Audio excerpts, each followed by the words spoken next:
3, 2, 1. Do you want to start the beginning? And welcome to all... And just try to throw them off. Shut up, Kevin. Shut up. 3, 2, 1. Hello. Hello. And welcome to all the best bits. Hello, Kevin. How are you? I was going to give you a better introduction, but how are you getting on, seeing as you're throwing yourself out there? I'm fantastic. How are you getting on? Season's over. We're having an easy run of it, and we're watching cracking movies. Yeah, this is my favourite part of the season, where we can just sit back and go completely bananas. DOS. And not really care what we say. And DOS, yeah, it feels like, those classes when the teacher isn't around. And you'd all freeze, you'd all sit as perfectly still and quiet as possible. Not to let anyone know that there isn't a teacher in the class. Be like, shh, shut up. Oh, yeah. Say a fucking thing, quiet. Shut up. And you'd wait then. Do your homework. You'd wait then till... Let's get ahead of ourselves. Everyone gets into their own class and all the doors close, and then they go fucking bananas, throwing books at each other and... And eventually the roaming principal just opens the door with that face. Clark and that face of... Oh, we are in shit right now. Hello, and welcome to All the Best Bits. This is our bonus podcast where we talk about and do a little bit of an audio commentary to a film that was picked as one of our best bit films throughout the season. Tonight we're going to be watching and commenting on the sequel to Kevin's favourite film of all time, TM, Jurassic Park, The Lost World, Jurassic Park. And Jurassic Park is... we did that for a sequel reboot. We did. It was Joe Barton's pick. And correcting the record, Jurassic Park is one of my favourite films. It's not my favourite film, but I'll allow it for the sake of this commentary. We have a guest, We're just trying to rewrite Are we the going facts. to... That's all I'm trying to do. Introduce our guest. Oh, yeah, sorry. Jesus Christ. And of course, we have the pleasure and joy of having a guest coming along for the ride. We're all in a car right now. We're in a car right now, and he is just coming off the release of his directorial debut feature film, Poster Boys, which is an absolutely charming, lovely, funny, wonderful film. The writer, director, producer, Dave Minogue. Dave, hello, welcome. Nice to have you. How's it going, guys? Thanks for having me. It's brilliant. How are you, Dave? I'm doing all right. I'm kind of disappointed Poster Boys didn't get Best Kid Protagonist. Nobody asked you, Dave. Poster Boys should have gotten Best Kid Protagonist. This will be a spoiler for listeners of this episode.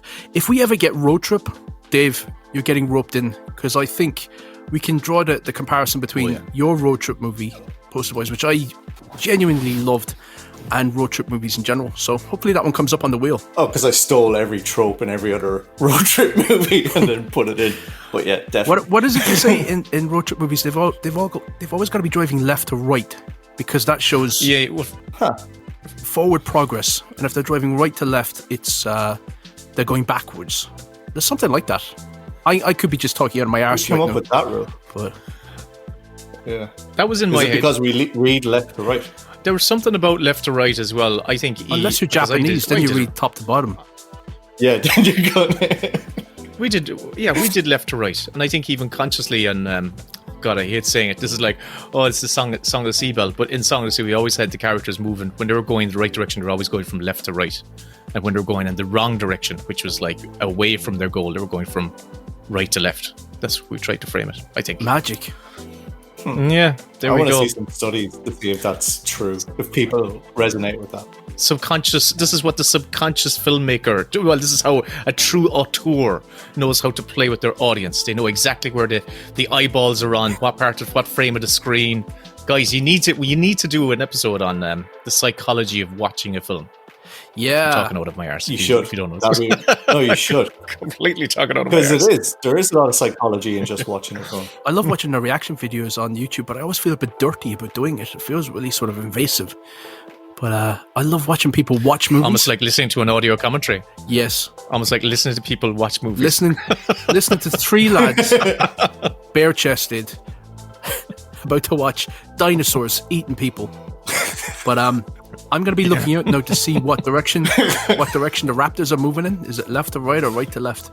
Oh, yeah. When it's going good for them, they're going left to right. But when it's going bad for the Raptors, they're going right to left. Let's find out. Will we hit play? So we're syncing up, as we always do. To anyone who's listening along at home, you too can sync up if you want to. But a major disclaimer, you do not have to watch along. Don't let that put you off, because these are just long-form chats where we are using the film as an anchor point. It would probably work a little bit better if you do watch along, but you don't have to watch along. Just like you don't have to be watching us watching along. Mm-hmm. You can just listen. Mm-hmm. Magic. We're synced up at the most logical point, right? 25 minutes in. Kevin suggested this time we sync up in the middle. Yeah, 25 minutes in, and I said into the first act. Dave was going for said into the first act as well. I was saying, Act 3 might be a good place to start, but fuck that. Podbot overruled us all and said let's start at the bloody beginning. So we're all at 0000, and we're watching on 1.25 speed. Oh god. If this is how we're starting from left to right, God knows what we were going to be. It's a bad start. In 2 hours' time. Let's get going. It's a terrible start. Dave, are you ready to press play? And Kevin, are you ready to press play? I'm so anxious to press play. I'm actually kind of a little bit of a sweat that I might be off by a second. Because if you're off by a second, then everything's screwed. We're going to have to just do the whole thing and record until it's absolutely perfect. We've never been out of sync ever. Not once, Dave. Not once in all our time doing this. All right, so we've never talked over each other either during the recording. Good. It's so unprofessional when people do that. That's so unprofessional. So, counting down, we're going to press play. So 5, 4, 3, 2, 1, and play. Here we go. We're off. Can I just say that when I went bungee jumping, the guy did the same thing, which is that he said the countdown, you ready? And he went 5, 4, and in my head I thought it'd be 3, 2, 1, jump. And he went 5, 4, and I went 5, and it threw me completely off. So you just brought that back to me there. Then you just kind of tripped over the edge. Yeah. What were you expecting? That's what I want to know. 3, 2, 1, go. 1. I wanted to give you a lead up. 5, 4, 3. I was like, fuck me, that's too much of a lead up. But when if you're doing music like accounting, you do the silent 5, 4, and then 3, 2, 1. I thought it's the other way around. It's the other way around. Yeah, you do 5, 4, 3, silent. Yeah, we're doing 3, 2, 1 with our fingers. You could have done the NASA thing. 10. Yeah, we should have done the NASA. Up. Look at this. So immediately, it's already a darker film. Totally different cinematographer. Yeah. Dean Cundy's not on this. It's is it Janusz Kaminski? Is this? It is Janusz Kaminski. Yeah. So it's a much more overcast, gloomier film. Stormy weather. Not a good day for the beach. That's what I would just say. Look at the waves here. Not a good day. Also, the beach. There's no depends on your mood. Yeah, true. There's no way that they sailed up onto that beach with those waves. Yeah, without spilling some champagne, But that's a great oneer, like one of the Spielberg oneers right there as well. Like you have the ship that it's like set in the landscape, and then it comes in on the sailor or the crew and onto the champagne and over here, and you find out who everyone is in this one single shot. Brilliant. You see that guy that was just sitting down who was given the first champagne?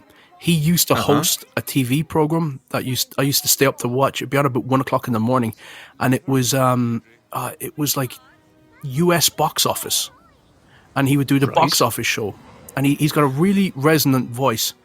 And I remember when this film was coming out, and he was like, also starring yours truly. But it was like in that movie Magic era. I can't remember what it was called. It was like US box office or Hollywood box office. Half-hour show every week with all the top 10 movies. Oh, wow. I missed those kind of shows. Yeah. Seriously, that shot just made me very uncomfortable. They were setting up for a lovely beach picnic, but it looks as if they're all going to be swept out to sea at any second. It's just not right. Is this another oneer? I'm sure it's going to be. He loves his She's oneers. walking up. So it's efficient. It's efficient. Isn't this also a scene from the first book book. Yeah, Yeah, I think And so. they Yeah. repurposed it for this opening of the sequel. yeah, We'll just go with that. I correct. no, I think No, I it's true. read that too. Compies. There's Compogsognathius or something like that. Compies is what I've always known them as. Yeah. Were My kid got into dinosaurs. Go on, Kevin. your kid got into dinosaurs, and what's his favorite dinosaur? The Indominus Rex. No, it's not. The fictional one. It is. That's what he says. The fictional one. Indominus Rex. Oh, actually, And you I said, told me "It's this before. You told me Yeah, this on it's the his actual favorite Joe one. Barton That's so podcast. Fake news. Yeah. Fake news, yeah. And he says, I don't care, Dad. I don't care. I voted for Trump.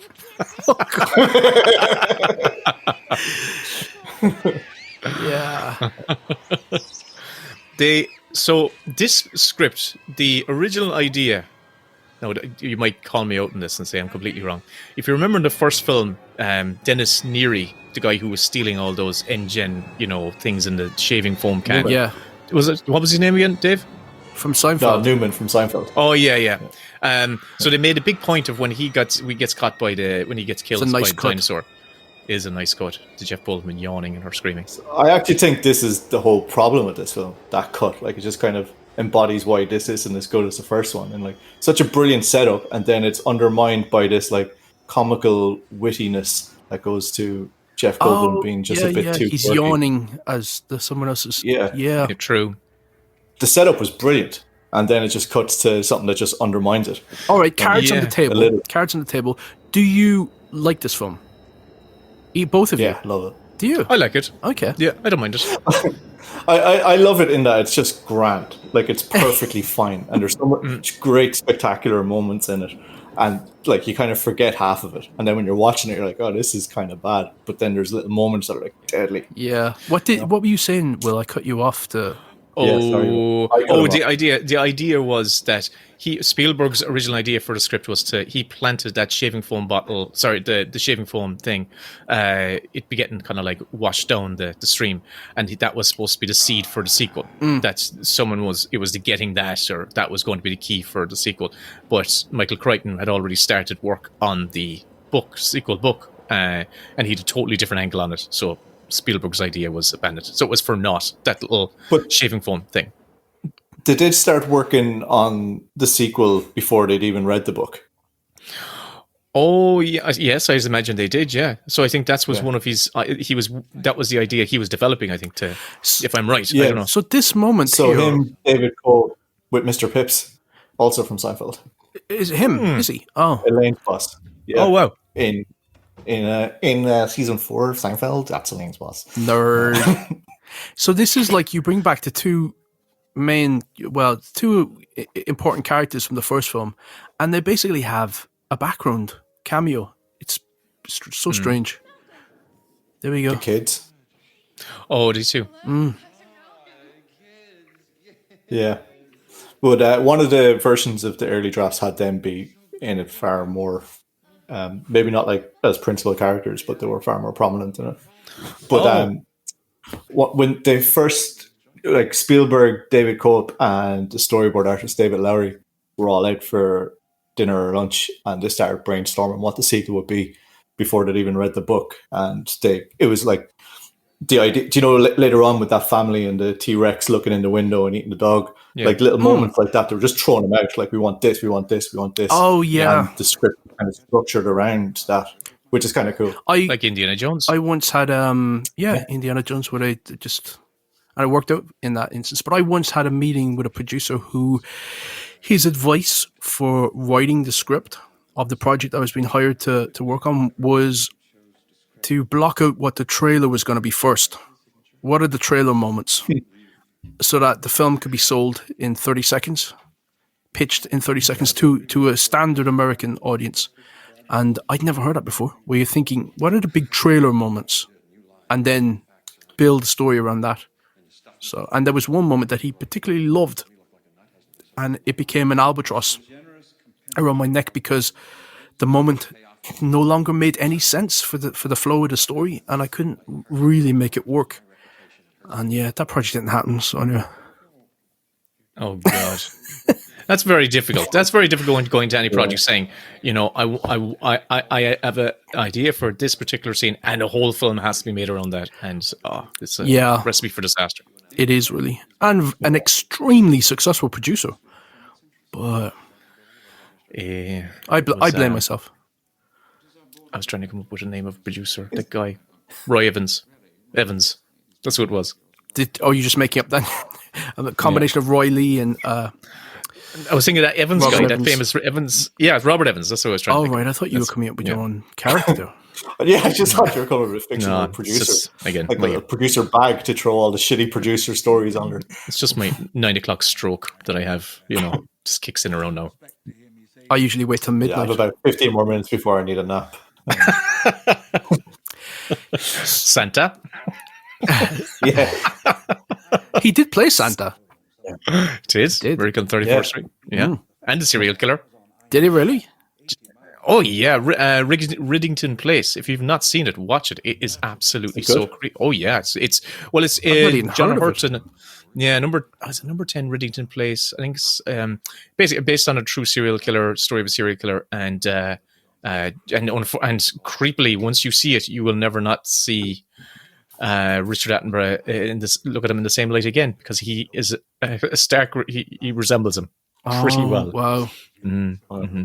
He looks like that doctor that killed all those old women. Yeah, and this serial killer pretended to be a doctor, and he killed some people. Yeah. Sorry, Dave. This is what our commentaries are like. We invite you on to talk about. It's going to ruin beloved icons. Yeah. Well, we ruin films. That's the idea. We're talking about Harold Shipman. Good. Harold Shipman. I haven't heard that name in years. Took him 4 years, wasn't it? What's the difference? This was 96, wasn't it? No, it was later than 97. that. Yeah. 97. Was it 98? Yeah.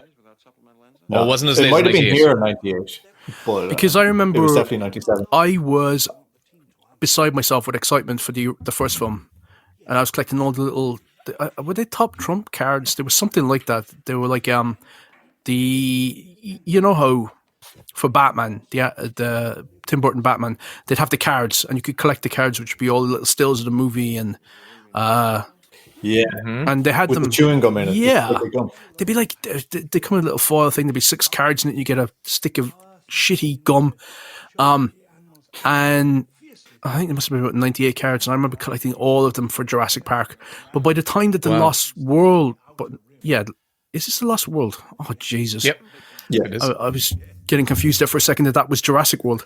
But by the time this one came around, the excitement for it just wasn't there. So going to see this felt like more of an obligation than anything. It was like to see what the sequel to that amazing Jurassic Park was. And as I said on the Joe Barton podcast, none of my mates would go with me. We were all just too old for it. So it was like, does anyone want to go see the dinosaur movie? I'm like, no, not really. But then, like, you're at that age where Jurassic Park was everything, and then you kind of grow up a bit, and you don't really want to be associated with the stuff that was everything 2 or 3 years ago. Yeah, So or 4 years ago, wasn't move it? away. It's 4 years, yeah. I was saying 4 years when you were a teenager. That's a big jump. That's a lifetime. It is. I remember going to see this. I saw this as one of those times when I was old enough. Like, I was going to cinema on my own for quite a while, so I was an older teenager. And even for the first Jurassic Park, I kind of felt like, this is one's for the kids. You know, weirdly enough, I was like I felt like I was beginning to, it was for kids a little bit younger than me. And definitely when I went to see this one, I kind of went, I'm going to see the kids movie on my own. And I felt a little bit weird, but it's dark and it's vicious, and I didn't really give a shit once I was there. No, the first one for me was like having a come to Jesus moment. I remember walking out of the Capitol Cinema and the music playing behind me, and I just thinking, I've got to do that. That's what I want to do, whatever that is. I want to make movies that make the audience just scream and laugh, and it was so much fun. And then seeing this was kind of a bit depressing. There was nobody really in the cinema. It was all a bit glum, and the film was just a bit sort of like there. I didn't particularly like Jeff Goldblum as the new protagonist. I didn't really like the supporting characters, and it just felt a bit meaner, a bit darker of a film. It didn't have it all felt a tiny bit forced. I feel like it is darker, but I feel like it's also like I was saying earlier, like constantly undermining itself with humor, and not like in a good way. Just like where it's like, oh, big scary moment, but here's a really cheesy, corny line that's said ironically. It's like, Yeah. or these like things that would happen, absolute, like with the the strangest of look, like flying through, and they all happen to land in the car or some shit at the same time. Yeah. Temple of Doom kind of comedy. And isn't that? Yeah. Listen, look at how the point of view the story's been told from. It's Jeff Goldblum's character. Is that he is the cynic? He is the cynic in this universe. That's so true. The kind of the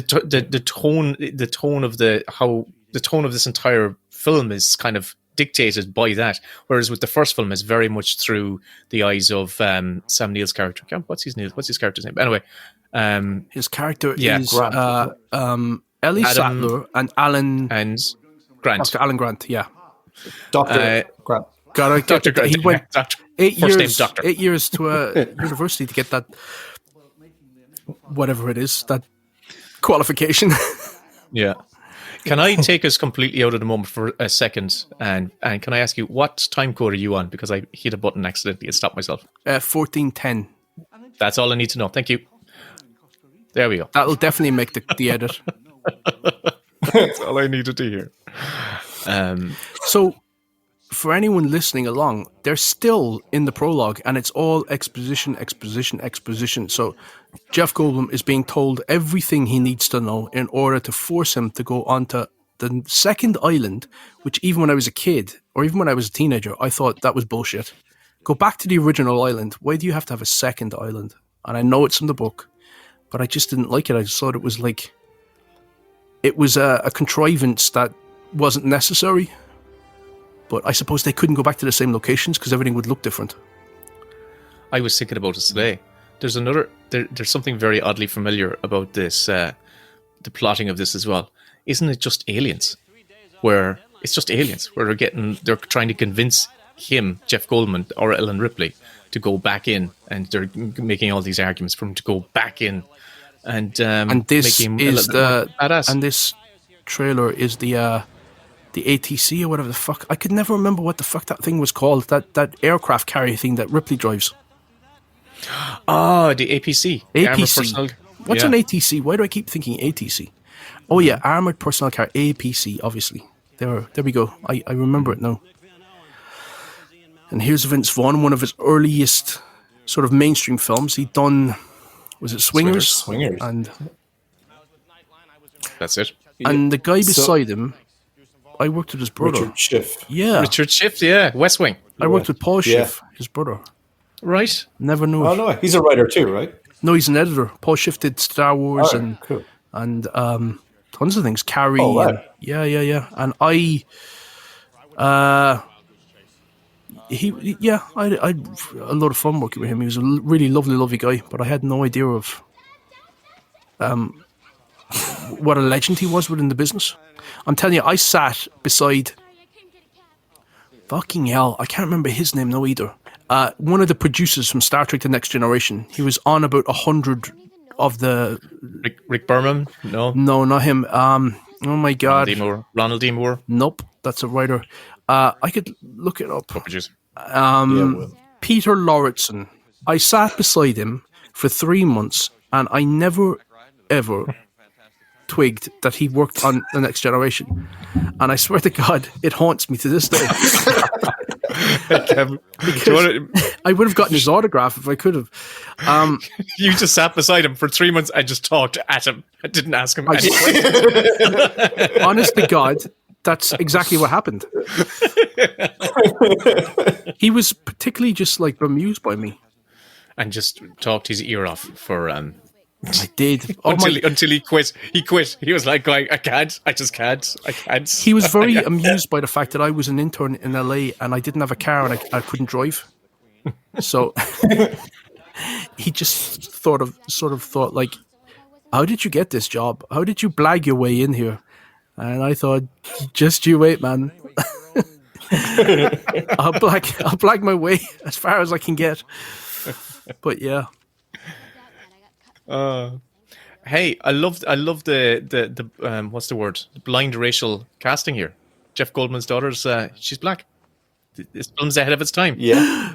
Oh my god! I just realized you're right. You never notice until right now. I don't see color. Yeah. But that's progressive for, like a 1997 film. You don't see color either, do you? I do know what it is. I am on the verge of falling asleep here. And, Yeah, it's like 3:15 in the morning, isn't it? yeah, essentially. yeah, definitely. Like I've got cows to milk. That's all. I'll just put it that way. You Don't got milk what? them now. man. Cows to milk. It's way Don't too milk them late. now. Cows to what? Cows. Cows to milk. Do you actually I have don't know what I'm cows? saying. No, I don't. No. Oh, cows. Oh, Cows. Yeah. oh, You just cows killed. to You milk. just killed. I thought my you were joke. saying one word. I thought it was like, what's cows to milk? Cows to milk. Cows to milk. I got cows. I got cows to milk. what's- Do you know what I mean? Like? Got a cream for that. Oh my god. Oh my god, I'd love to have cows. You could ride them. I would like a cow. You could try I wouldn't like cows. to do. But a cow would be nice. What would you like to do with a cow? Hang And out. why? Ride it. I don't know. They don't look like they've got good hips for supporting a human. I don't know what it is, right? But on YouTube, I have fucked up my recommendations on YouTube, and so I keep getting.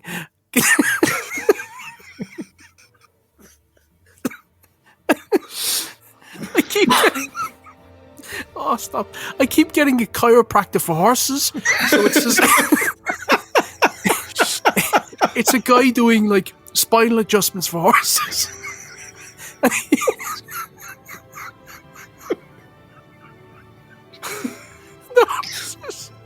The horses are genuinely delighted when he cracks their neck. And I swear to God. Oh. I didn't know that was a thing. I didn't know the fellas would grab horses and twist their heads, and the horses like going. I swear to God, it goes on. All my YouTube is just recommending me fellas stretching horses' necks and fixing their shoulders and stuff. I was like, fucking hell. So yeah. I just want to know what fucking searches have you been doing How for did the you end up YouTube there? algorithm? Yeah, don't to know. end up putting those things together. But you watch one of them and suddenly it's like, he's well into horses. Let's just show him everything. Oh god.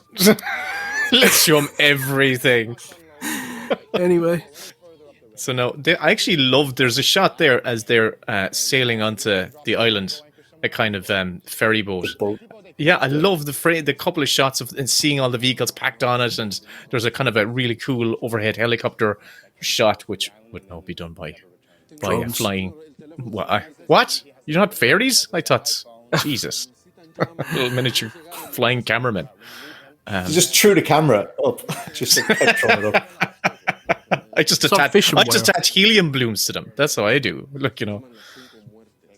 Did you ever watch 8.5? This is the years second ago. film. Sorry. So, The Fellini 8.5? yeah, Fellini. There's a moment in that where he's floating above a beach and his feet are dangling, and I've always wondered, how did they do that? Like, how did they get up that high over a beach back then? Because they wouldn't have had the technology to, I don't know, How high was it? high enough that it gave me the willies. So, Crane, I assume. oh, it'd be a massive crane then. Maybe. Yeah. I feel very stupid tonight. No. I'm right there with you, Kevin. Don't worry, it's fine. So now they've actually come onto the island. I'm enjoying this. This is good. I like this. And we have the first dinosaur we see is I think in this film is the Stegosaurus. Stegosaurus, yeah. And the reason it's a Stegosaurus is because Spielberg got so many irked letters from young dinosaur fans saying that there was no Stegosaurus in the first film. So he made a point to say that we have to have Stegosaurus front and center in the next one. Okay, your son's favourite film or favourite dinosaur is the Indominus Rex. Dave, what's your favourite dinosaur? I think it's either the Triceratops or the T-Rex. Mine would be Michael D. Not Higgins. Oh, God. Terrible. Oh, Kevin. Terrible. Here it comes. I said favourite. Yeah, they look very different, though. Their arse is a lot higher than I would have imagined. I always pictured them dragging their tail, but no, the tail is positioned up like a scorpion almost. And you know those spikes on their tail, the tip of their tail? Do you know what they're called? Spikes? They're called. It's called a flagamizer. That's what it's called. Well, A flagamizer. Flag in the hell. Oh, and that was invented by some author in 1980. Yeah, there's a story behind it. You know better than I do. What is it? No, I just read the trivia on the IMDb page as well. No, I know this because my son's into dinosaurs, so I've absorbed a lot of dinosaur facts from him. He told me, he's, "What's a flagamizer?" And I was like, "What the hell are you talking about?" Actually, Dad, it's a flagamizer. Absolute nerd. That would have been me at his age. I was obsessed with dinosaurs as well. That's one of those things that I used to know. I think every kid was. True. I remember James Cameron was pursuing doing Jurassic Park, and he didn't get to do it. And he said afterwards that he thinks it worked out for the benefit of every kid out there, because dinosaurs are every kid's favorite sort of creature. And Spielberg made a movie for those audience members, and he would have made a much bloodier, darker film. You know it. I think that's kind of what's wrong with this one as well. And like, in that scene with Hammond and Jeff Goldblum, they talk about how dangerous it is, but they still kind of shoehorn in this kind of sense that they're awesome or magical every now and again. And with the Williams score, and I just don't think it works here, because we know that bringing them back is just a nightmare. Like, they're very difficult to deal with, and they'll eat your friends and family. Yeah, there's no sort of like awe to this one. It's more like there shouldn't be. Yeah, they bring it in, but there shouldn't be. It doesn't have any place here, because we all know. Yeah. Even in Goldblum's lines here, he's like going, "Oh yeah, sure, it all starts like ooh and ah," but later they're screaming, and that's it's too knowing. It's too, I don't know. It's kind of like, it's tiresome. He feels tired. It's kind of like as a result, you kind of get this vibe of everyone's going through the motions here, aren't they? But remember, this was the time of, well, Pulp Fiction already happened. Scream was currently dominating pop culture. Yeah. So it was a quite an ironic sort of era for films. Yeah. Everything had to be meta. Friends. Look, all you have to do is just Friends comedy. You know, it's just kind of like snarky. I loved Friends.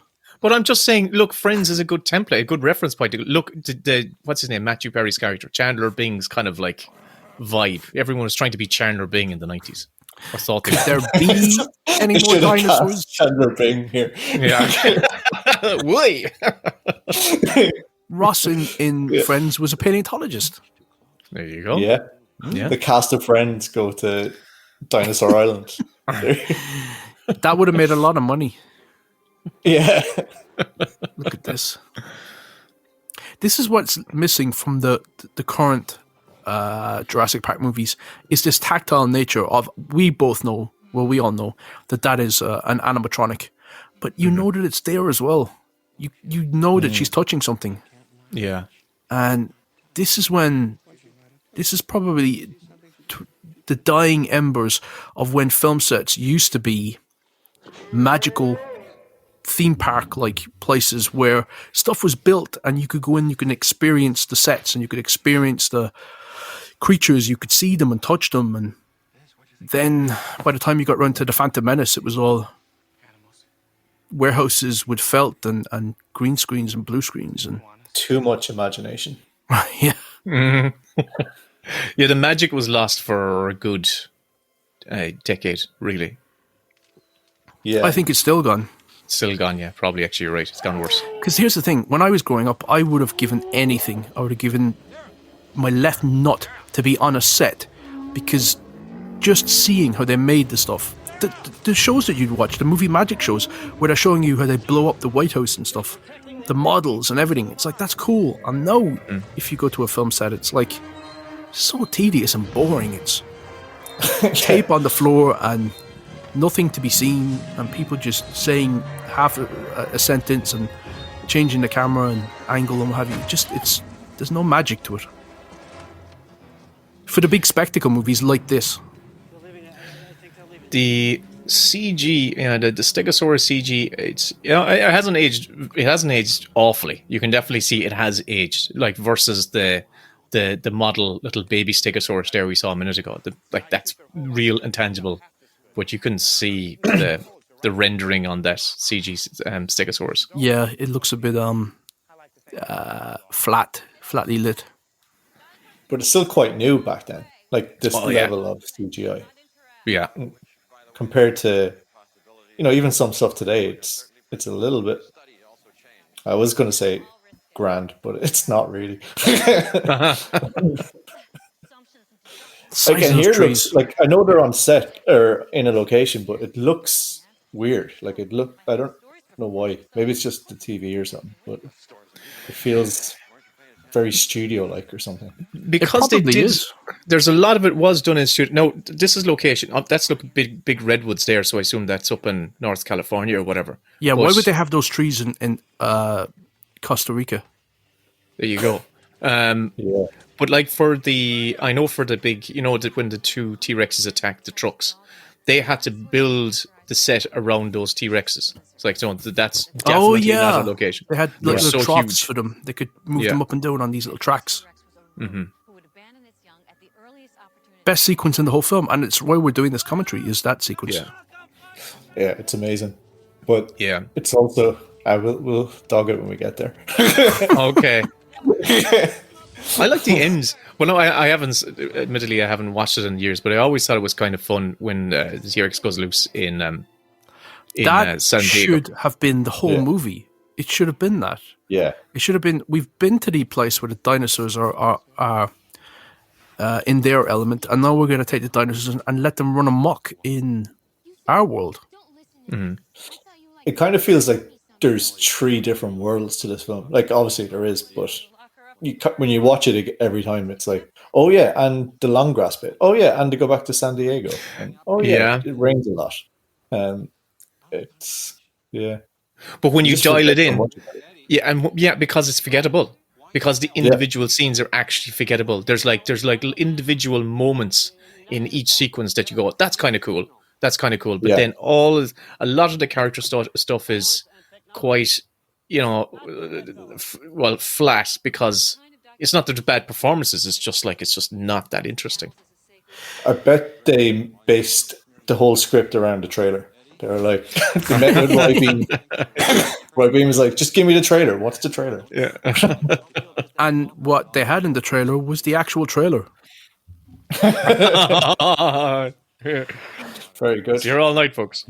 Was this Spielberg's last sequel until he did Kingdom of the Crystal Skulls? Yes, I would say yes. Because I don't think he particularly suits sequels. He got lucky with Last Crusade and Temple of Doom. I love it, and I also hate it, but I also love it.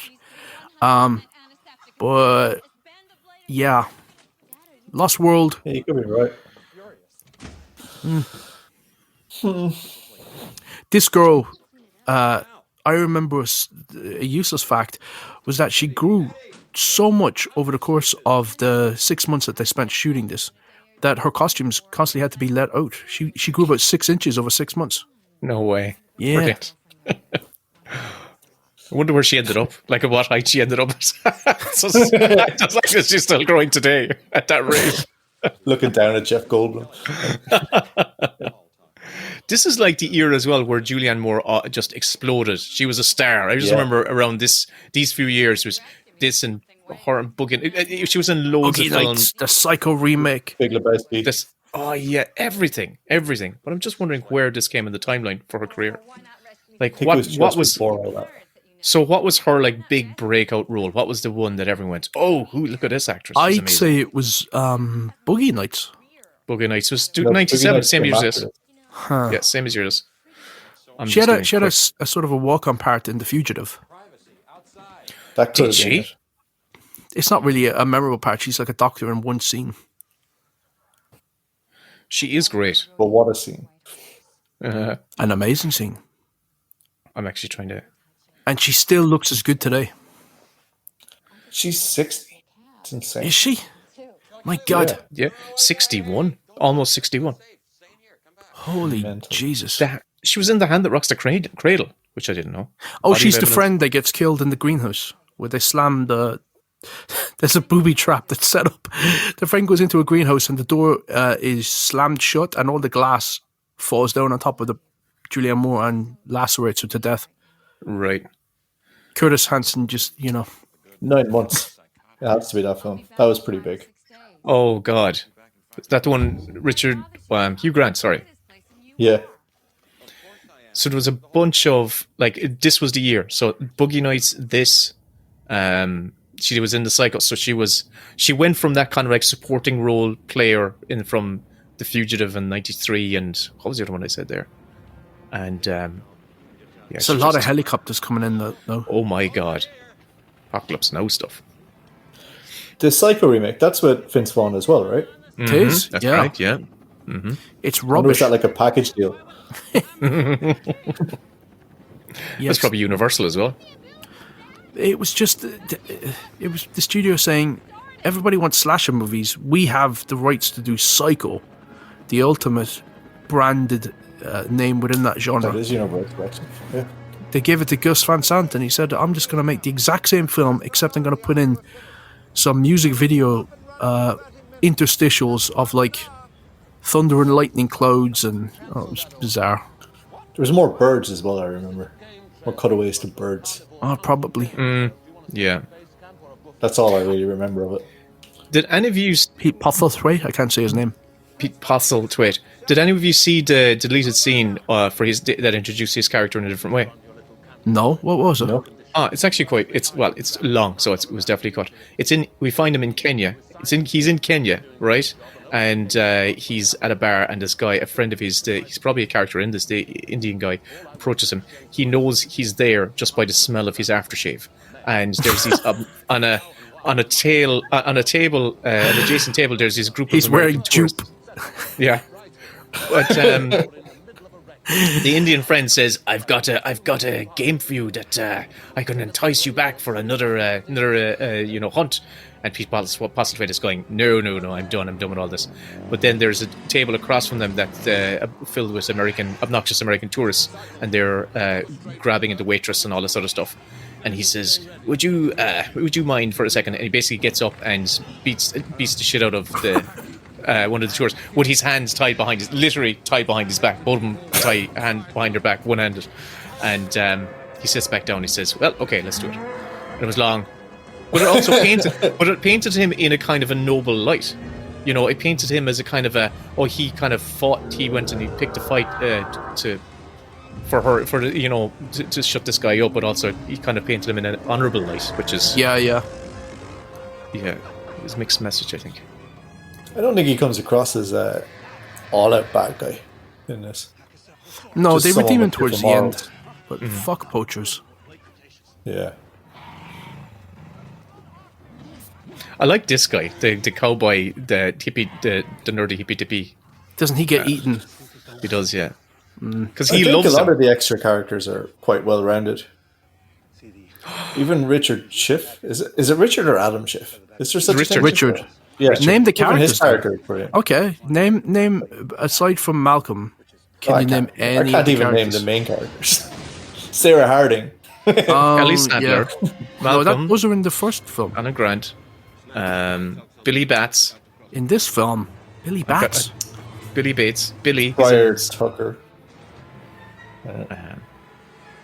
He's Roland.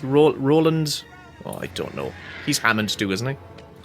Yeah. I love this little head But bashing I one. generally don't know the name of any characters in the film. Yeah. So, Well, that's a Pachycephalosaurus. I can that's barely that even dinosaur. remember my own fucking name at this stage.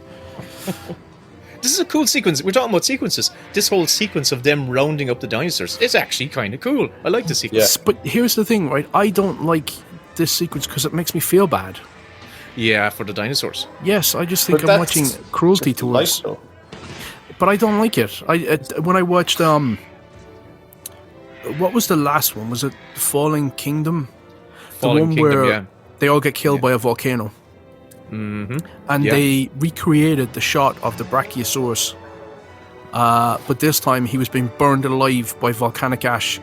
and you were seeing the silhouette of the Brachiosaurus, and I just thought, oh, that's so distasteful and miserable, and you're basically nuking something that was quite beautiful about the first film for a callback, a sort of a grim callback.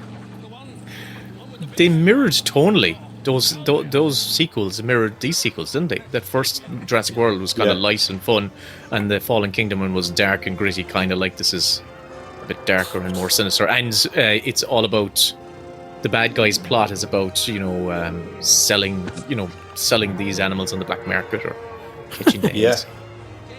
Is the bad guy in Fallen Kingdom? Is that character related? No, he's just a bad guy in general, right? No, yeah. But is the bad guy in that related to the bad guy in this that guy with the glasses? No, they're not. The very similar. James Cromwell's character. Oh, they're brothers. He's a Richard brother. Hammond's, either a partner, a business partner, or a brother. I think he's a business partner. So he was like the silent partner that we never really saw in these movies. So that's how they jammed them in. This is a cool one. That's the that's cool. The way to get lifted up. The guys, that's the Paracephalosaurus, I think.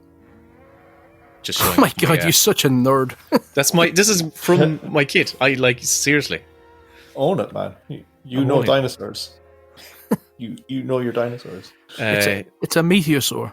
From what era? What period of the? Does it? Well, isn't the thing that all these dinosaurs are from totally different time periods where they never actually existed at the same time? Oh yeah, they would have. Oh yeah, there's like Jesus Christ. The dinosaurs existed for about 150 over the space of 150 million years. 3 distinctly different epochs on the planet. Wow, they got us beat. Yes, in a big way. So far. I definitely think we're going to outlast them the way we're going. I think we've got Wi-Fi everywhere. They had no Wi-Fi. Yeah. Stupid dinosaurs, only lasting for 150 million years. Couldn't move the planet out of the way of a meteorite. Dumb idiots.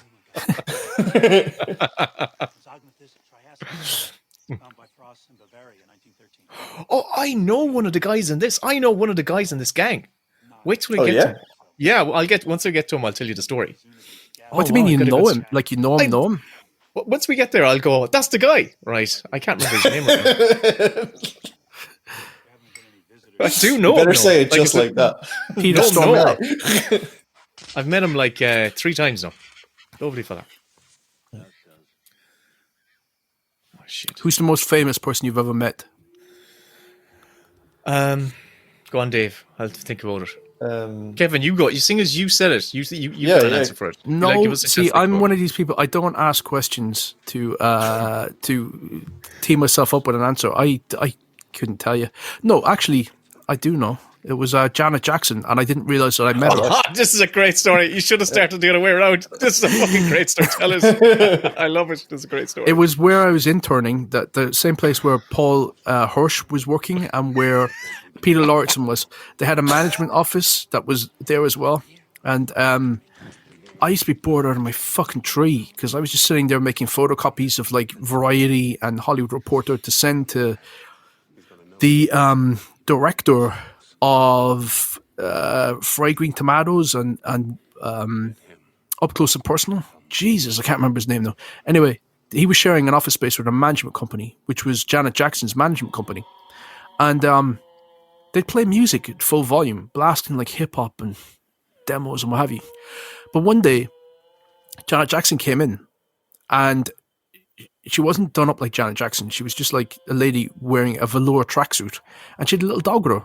And I was just like playing with the dog and chatting to her and asking her what the dog's name was. And while she was waiting to go in to see her manager, and then she went in, and that was it. And I went back to doing my own things, and then I walked up to the desk to the assistant. I was saying like, just making conversation, and they were like, Janet Jackson was here. Did you see her? And I was like, Janet Jackson? And they were like, yeah, she was just here. She had her dog. She had tracksuit on. I was like, that was Janet Jackson that I was talking to that for like about 5 minutes about her dog. Yeah. So I met Janet Jackson. I didn't even know it. Oh god. Wow. I don't see color. You don't see color. Wow. The That's more what you you- say that, the less I believe it. I'm still trying to think about Daniel O'Donnell is the most famous person I met No way. in the Daniel O'Donnell Museum, no less. He was going around his own museum. Oh, actually, honestly, giving the I tour. Was he hosting? Was he like, welcome to the Daniel O'Donnell Museum? Genuinely, I swear to God, I was starstruck. I was starstruck when I met him. Yeah, so His hair nice and fluffy. Could you bounce his hair? he's quite tall. He's actually, I was surprised that he was taller than me. Like, so he's 6 foot or something. But he's and a I just really said, nice wow, guy. with Daniel O'Donnell being 6 foot. Wow. Yeah. You know, when you meet someone, you expect him to be small when you see him on TV, Yeah. but then when you meet him, it's like, oh, I'm looking up at you. Like Pierce Brosnan as well. You're looking up at Pierce Brosnan as well. Oh, really? Pierce Brosnan's tall, yeah. Hang on a second. You met Pierce Brosnan, but you're talking about Daniel O'Donnell. Daniel O'Donnell is more famous. Yeah, I don't like. No, he's not. I've met so many Star famous of people. Mamma Mia Kevin. 2, and you're like talking about Daniel Oh, O'Donnell. yeah. I'm glad you said. I thought you were trying to convince me that Daniel O'Donnell was more famous than Pierce Brosnan. I've met too many famous people, Kevin. That's my problem. I can't. I'm NDA'd up to my eyeballs. What about you, Dave? Jerry Seinfeld. No way. Yeah. You- My goodness. This feels like there's a story to this because you keep mentioning Seinfeld. Go on. Well, no, because I'm a huge Seinfeld fan, and it's a real tragic story, to be honest. So I was Love it. My favorite kind of stories are tragic. I was making my first commissioned sitcom pilot, and Seinfeld was in town doing the O2, and I had a fair idea where he was staying, so I was like, I'm going to go meet Jerry Seinfeld and say hello, and I'm going to be like, look, I'm doing this pilot, can I pick your brain to tell me some do's or don'ts? And then I was waiting there for like an hour and a half, like a freak. Yeah. And then he finally does come up, and I'm like, all right, I'm going to go. And it took me ages to kind of get the balls to do it. But then when I got up there, my legs started shaking. I was like, oh, hi, Mr. Seinfeld, could I get a selfie, please? And then my selfie is just me going 2 thumbs up beside Seinfeld. Oh God. Oh. Yeah. Tragic. Isn't it horrible when your body fails you in that way and you don't anticipate it, and it's like, oh, you sabotaging fuck. Yeah. Like, it catches you off guard. You don't expect to. You don't. There's genuine star power of some. I like in the one day. I don't want to blow that story. Oh God, here's the Triceratops are going Triceratops fucking ham. charging through the camp. This is cool. I think my favorite dinosaur is the Triceratops. It's pretty cool, yeah. Fast, isn't it? And it's Yeah. vegetarian, like me. It reminds me of like a badass elephant. Punk rock elephant, yeah. Punk rock elephant. No, it's a rocker. It's a rocker. Just old school rocker. It loves meatloaf. I would do anything for It's a dad rock dinosaur, yeah. It's a lesbian rocker dinosaur. It's got a mohawk. So, if you were to equate dinosaurs to pop stars or rock stars, what other pop star could you equate a dinosaur to? I'm going I'd to say say that T-Rex would be T-Rex. there we go. That's where my head was going That's to. good. That's where my head was going as well. And I'm going to go the Pachycephalosaurus, which is the fuck guy off. with the big round. He's got the round head, buddy head. He's Okay, this is going to be good. The bald head. Well, I was going with a bald-headed act. Yeah, that's where I was going. I was actually going right side Fred. That's where my head was going. Yeah. I think like a velociraptor would be Vanilla Ice. Just kind of looks Rap, a bit like because they're both rappers. Oh yeah. Oh, we're reaching. We're reaching. Peter Stormare. He's pretty cool. I like him. He plays actually the one guy who you don't mind getting killed in this. That looks kind of nice, that trailer right now. Yeah. It's too nice. Look at the size of the big back on that computer. Oh god. CRT monitors. What were we thinking? Are we here already at this sequence? Yeah. No, this is just. Oh, we are. And we're about We're to not. say goodbye to Richard Schiff. Way too Oh, soon. wow. Yeah, way too soon. You're damn right. I think should have been we're there for the sequels. Where are we in this? Are we just... We're 47 minutes in. They shouldn't have made any sequels. Yeah. It's one of those ideas that's a cool one-off. That's like, it's an amazing one-off. And they should just remade it over and over again. Yeah, like Terminator. Like, you can get away with Terminator 2, but that's it. You can't do any more after that. It doesn't make any sense. But this is still in the era where sequels weren't expected to get better. They were always still the money grab. Yeah, 60% of what the original made. Yeah. Oh, yeah. Yeah. But growing up, I used to always... the fallacy, the great fallacy my brother instilled in me growing up was that you don't understand. It's Rocky 3. It's fucking Rocky 3. That means it's 3 times better. And I was like going, oh, that makes kind of sense. The higher the sequel, the better the quality. Didn't you use that same bullshit on your friends to see Highlander 2? It's going to be twice as good. Because I inherited from him. I was like, you don't understand. It's Highlander 2. It's not 1. It's got to be 2 times exponential. 2 times Highlander. It were two squared better than the first one. That got me with Alien 3. I was like, it's Alien cubed. Really cute, yeah. Bastards. Fuckers. Movie's good. Yeah, I'm with this. So they brought in the baby T-Rex into this trailer, and what I like about it, it's not a CG little baby T-Rex flying around the place. This is a real life, fully A real life dinosaur. well, it's moving. It's bloody well. It's fully. It's animated in the scene. Like, and it's. Jeez, it looks amazing. Yeah, they had a little child in there that was operating it, and It's sewn into it. that's when movies are movies. You'd hire a little 6-year-old, emaciated with some sort of palsy, and you'd put them into a latex suit, and you'd say, "Perform," Dance or your for me. parents are not getting your per diem. Hey, in my first film, we had a fake whale on the beach, right? In my first film, we had the same. Did you? Yeah, we Oh yeah. pilot whales. But did you have viewers? Like, ours was an actual whale, and No, we didn't kill it any had to whales. be operated from the inside. Well, no, ours was a fake whale, but we had guys inside it, like, operating to make it look like it was breathing, and it was a father-son team, right? It was a father-son team, and everything had to be done in a rush because we had to get it in such an hour. And once we got the shots, everyone was walking away. It was like a really long shot, and everyone was walking away. And after the shot, and there was He left them in there. They left him in there. The guys inside there, because the cameras were like a good 100 yards away. Like, and then eventually someone says, "Oh Jesus, the lads are still in the way." The tide's coming in.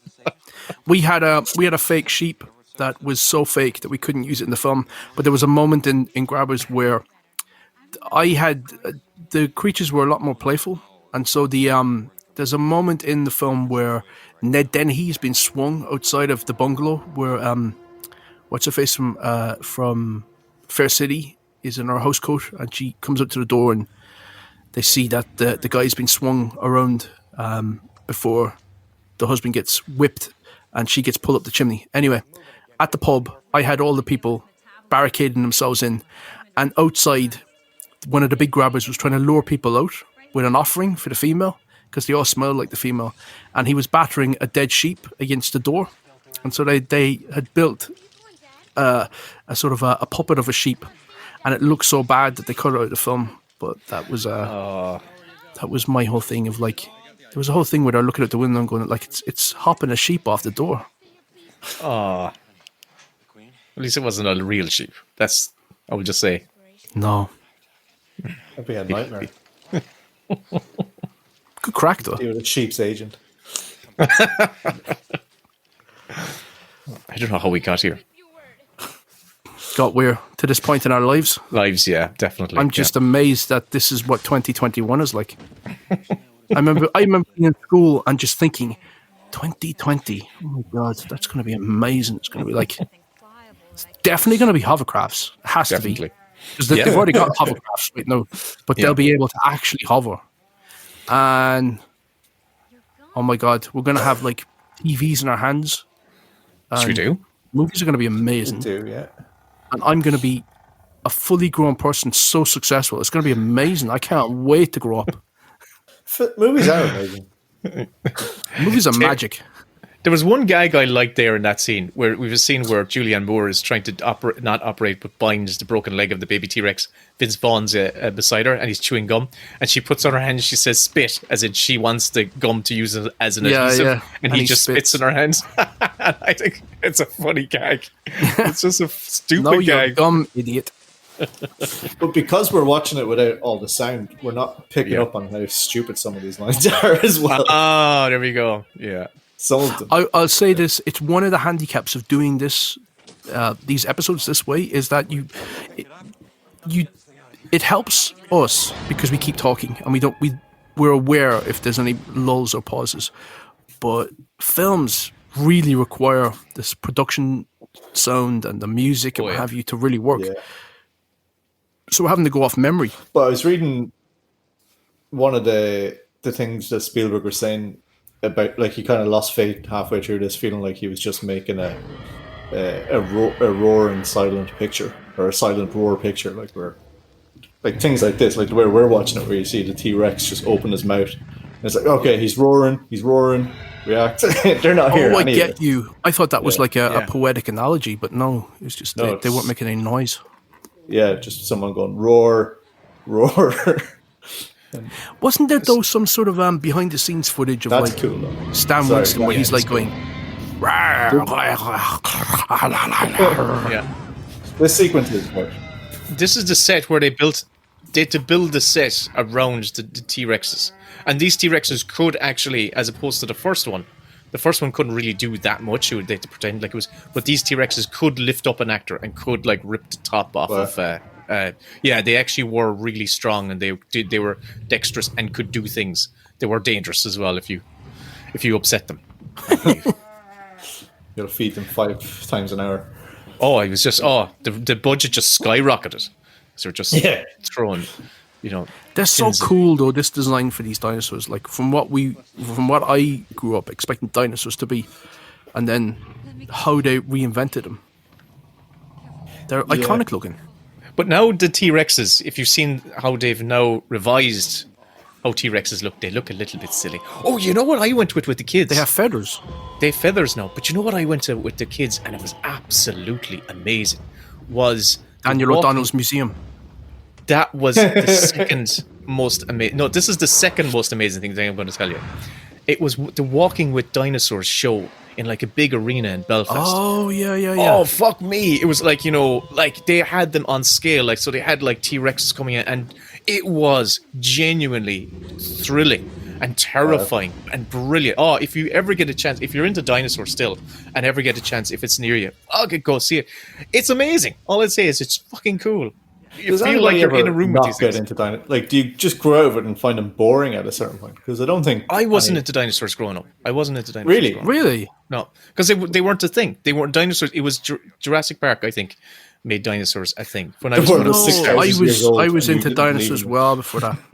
No, I was never into them. Star Wars, that was it for me. Star Wars and He-Man. I used to go to the library and rent out all the dinosaur books, all the paleontology books, and all the books that had all the pictures of dinosaurs. I used to love them, reading up about all of them. And I used to have a red-green 3D dinosaur book that was just used to blow my mind until this film and or the last one, and you actually saw them real. Like they were always like sketches or something, and then except for this 3D book. Also, all those stop motion dinosaur movies, the ones like the Harryhausen. Yeah, the ones with Raquel Welch and things like that. I used to watch all those. Yeah, and Flintstones. Let's see. The Dinosaurs TV show. Is that the Henson? Is it the Hensons? Would the Henson do dinosaurs? The sitcom. No wonder we were mad into dinosaurs. We were just primed. They were everywhere. The finale to that show is really depressing because they all die. the meteorite coming. Did they do only one season? No, maybe they did. I don't know. I think it's carbon monoxide. Carbon monoxide to change the filter. It's the alarm. there was something that shocked me that I learned the other day, which is that we only learned about the comet that wiped out the dinosaurs in the 90s. No way. So that was Really? that was a discovery in the 90s. Here's what I don't like about this sequence, right? Why is there a big glass plate at the bottom of this trailer? It doesn't make any sense. Rear window. It's brilliant. No, but the whole rear- bottom of it is like a glass plate. Oh yeah. Like it's brilliant for the tension and all that, but it makes zero sense in terms of caravan designing, which I'm an expert in. This is Joe Barton was on about this moment in particular, and this being a great sequence. But it's it really is just transposing standing on ice on a frozen lake that's cracking beneath you to. But it's got extra dinosaurs. It's like gravity or dinosaurs. Pick which one will kill you. It's very cool. This is the best sequence in the whole film, definitely. I think whenever I think about this film and feel like I like it, it's because I'm remembering this sequence and forgetting about everything else. So good. The sound as well. I wonder how long they spent filming this. Because back then they would have been like, we were filming the sequence for a month. 69 I know days. where they shot it. It was so big they had to shoot it. It was so big they had to shoot it using the Universal car park. They used the outside of the Universal car park. Oh yeah, I remember that. I remember seeing something about that. Yeah. They finished 5 days earlier. They had 74 days scheduled, and I think they did 69 days shooting. Yeah, because Spielberg shoots incredibly quickly after his sort of odyssey with Jaws and with Close Encounters. I think Close Encounters went way over budget and over schedule as well. So after that, when it came to Raiders and films after that, he wanted to shoot them quick and dirty and fast. So he does an enormous number of setups a day. Something like 70 setups a day sometimes. Wow. I watched some the behind. I went on YouTube and looked at some of the behind the scenes footage. There's not much stuff on YouTube about this, but you see Spielberg shooting, and you see him just going, "Yep, great, go!" Great cut, printed, great. Like that was take one, and he'd just go, "Right, perfect, go next setup," and he's already thinking about. And you see him executing some of those wonder shots, and it's fascinating. You go, "Oh, it's just amazing to see it from a different perspective, not just from the camera's eye view, but from a documentary eye view." And you go, "Oh, that's how you're getting through all these shots so quickly." Yeah, you've got to have a predisposition for that kind of stuff, I think. Yeah. Because for me, I wouldn't be able to spatially think of how things are going to look through from one perspective of the camera, and also think of how I'm going to block out the sequence itself. I'd have to. When you're writing, though, do you not see that? I do. I see the scenes, and sometimes I can oversee scenes, and it becomes almost impossible to describe what I'm seeing. So I just have to let it go and just write the cleanest version of it. This is the way that I approach scripts now, because it was one of the things that I learned from Grabbers. Grabbers was a very funny script, and it was funny for moments that would never make it on screen. So it was additionally funny, I should say, for things that would never make it on screen because of the way I would describe characters and the way that they would react within scenes that would never get filmed.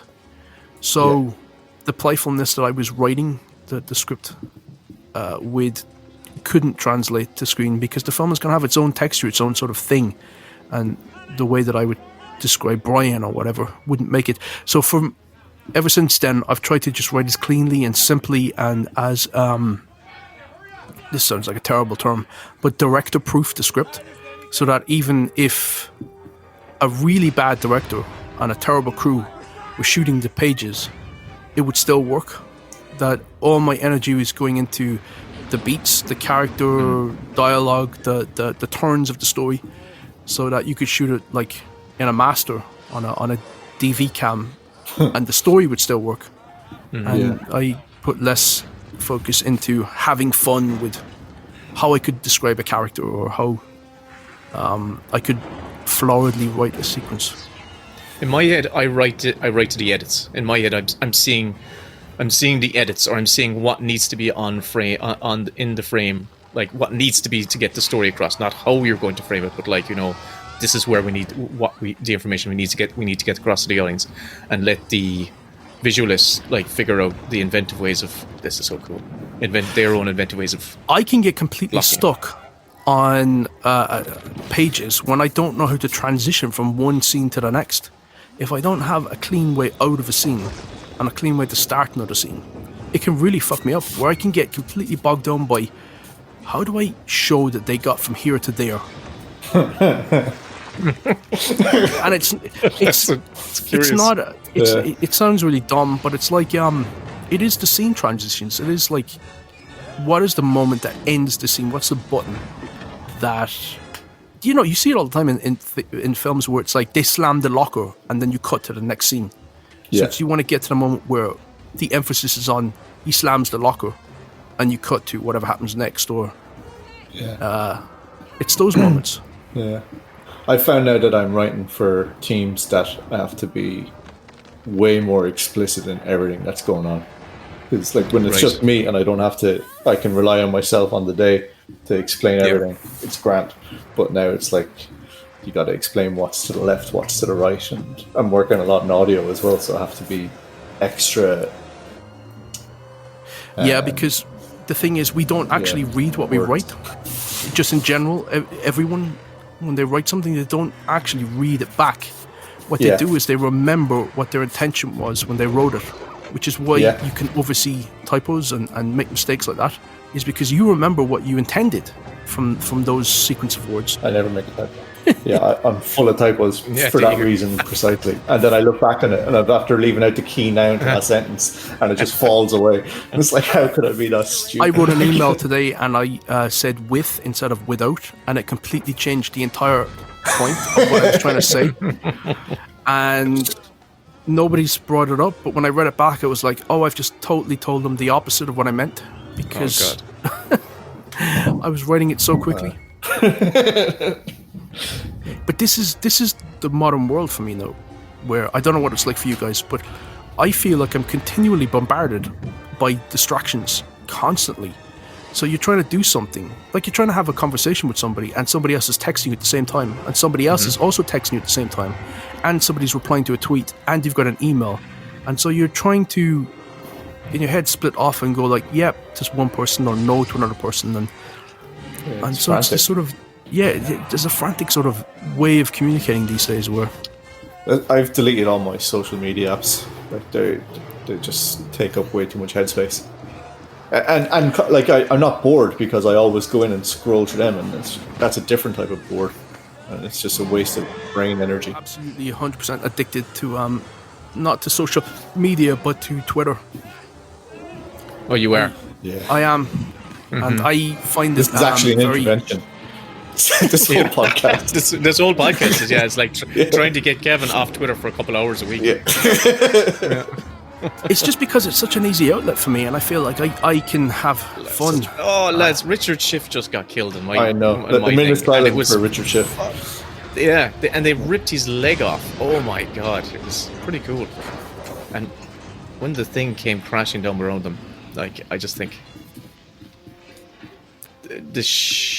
it's no Mission Impossible Fallout. That's all I'll say.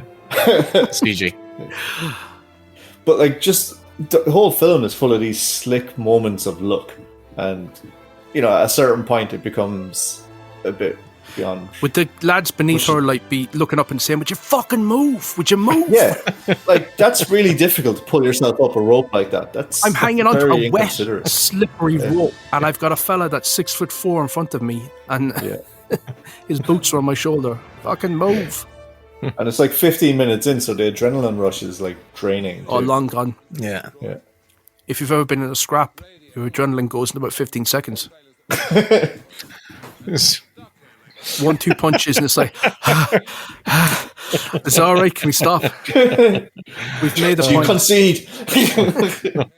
Do you give up, sir? This might be one of the least commentaries we've done where we're not actually talking about the actual film that's on screen. Wait, well, we've talked about what's that? The bad guy. Is that guy behind the Marlboro Man? and in between the bad guy. Is that the guy from Iron Man who saves Tony Stark? Oh, it is. It is. Yeah. Is it? Wow. Well, remember now, I don't see colors. So. Mind blown. That's the character, and that's a character from in the deleted scene that comes and recruits him to do the job in the first place. Oh, no way. He does have that feel throughout that, like, there's a character there, because he does talk to him later on in a way that you feel there's a bond there between them, but it doesn't really have it hasn't earned itself. Oh, hold on a second. That's the guy I know.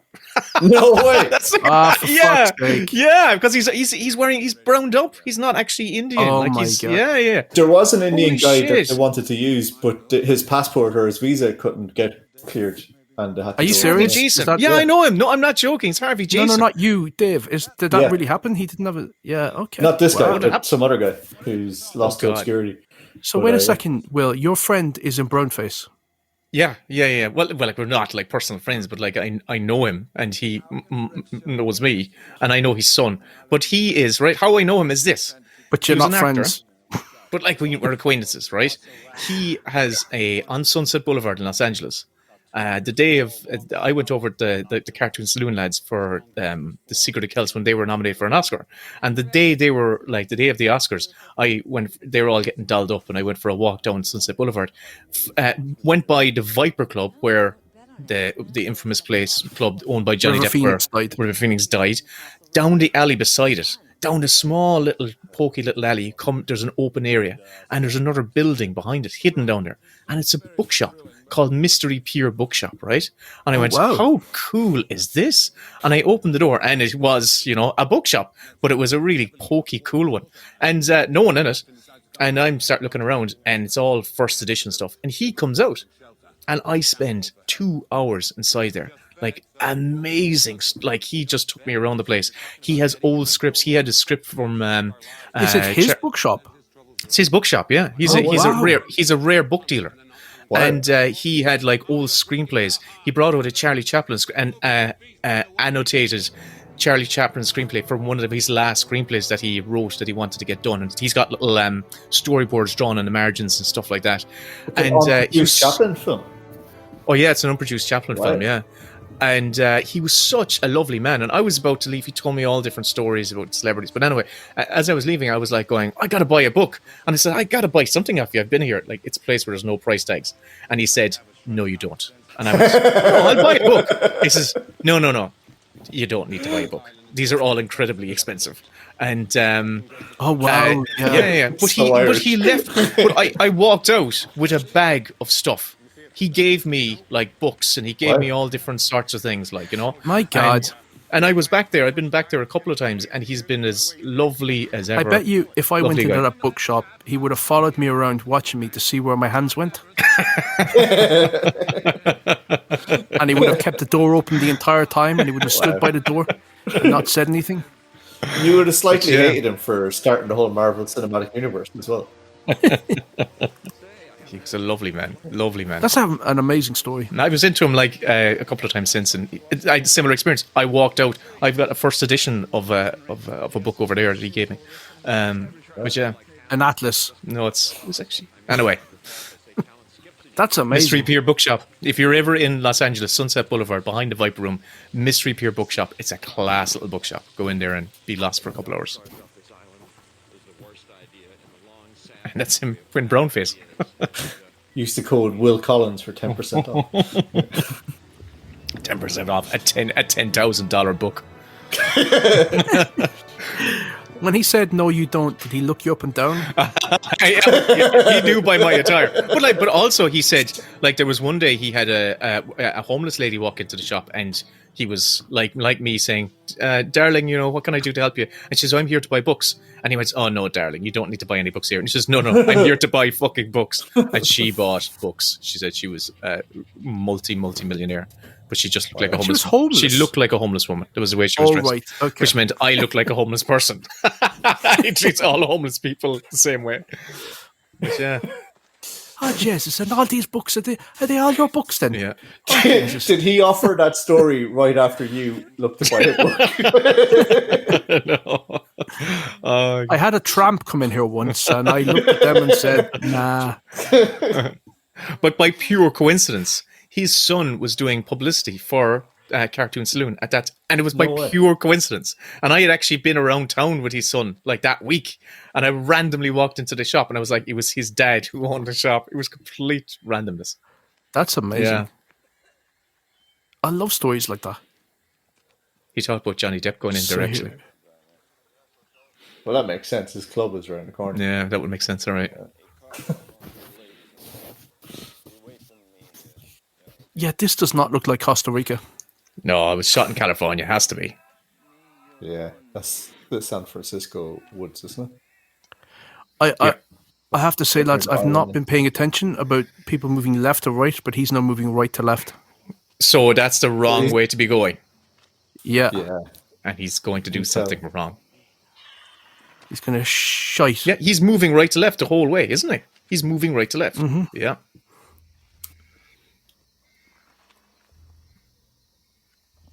It's a very big gun to be taken with you. I'm telling you, this film is basically an Aliens remake. That's what this film is.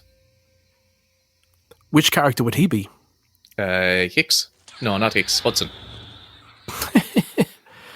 See, they just did it there again. They did an extreme close-up on a compy and made you for a very brief second think it was a raptor. Mm-hmm. And then revealed it's those little ferret fuckers.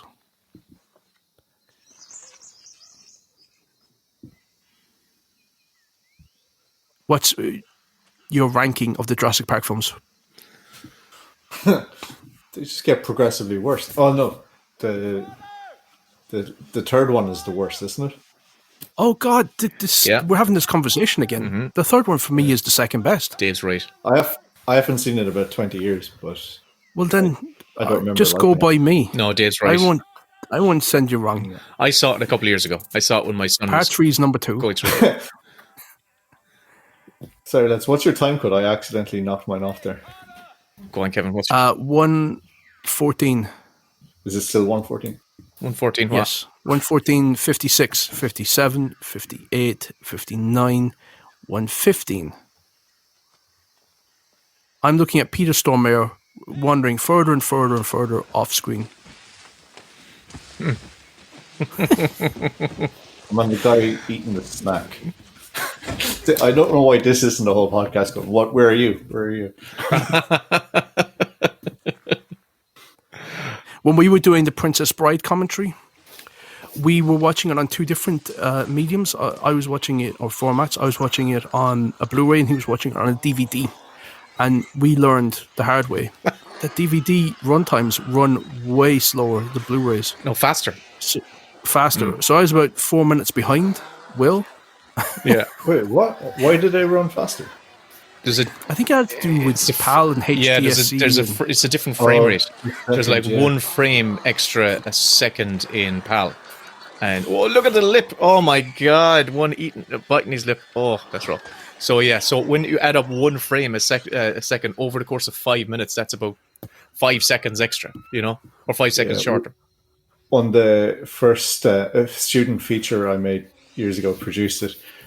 It was so bad that when we finally cut it together, it was 59, 55 or something. So we changed the frame rate so that it'd be a feature-length film, so that it could still go into festivals. No way! And clever. What lengths did you get when you changed it? It's something like 104 or something like that. Oh, there you go. That sounds about right. About 5 minutes. Yeah. It was worse.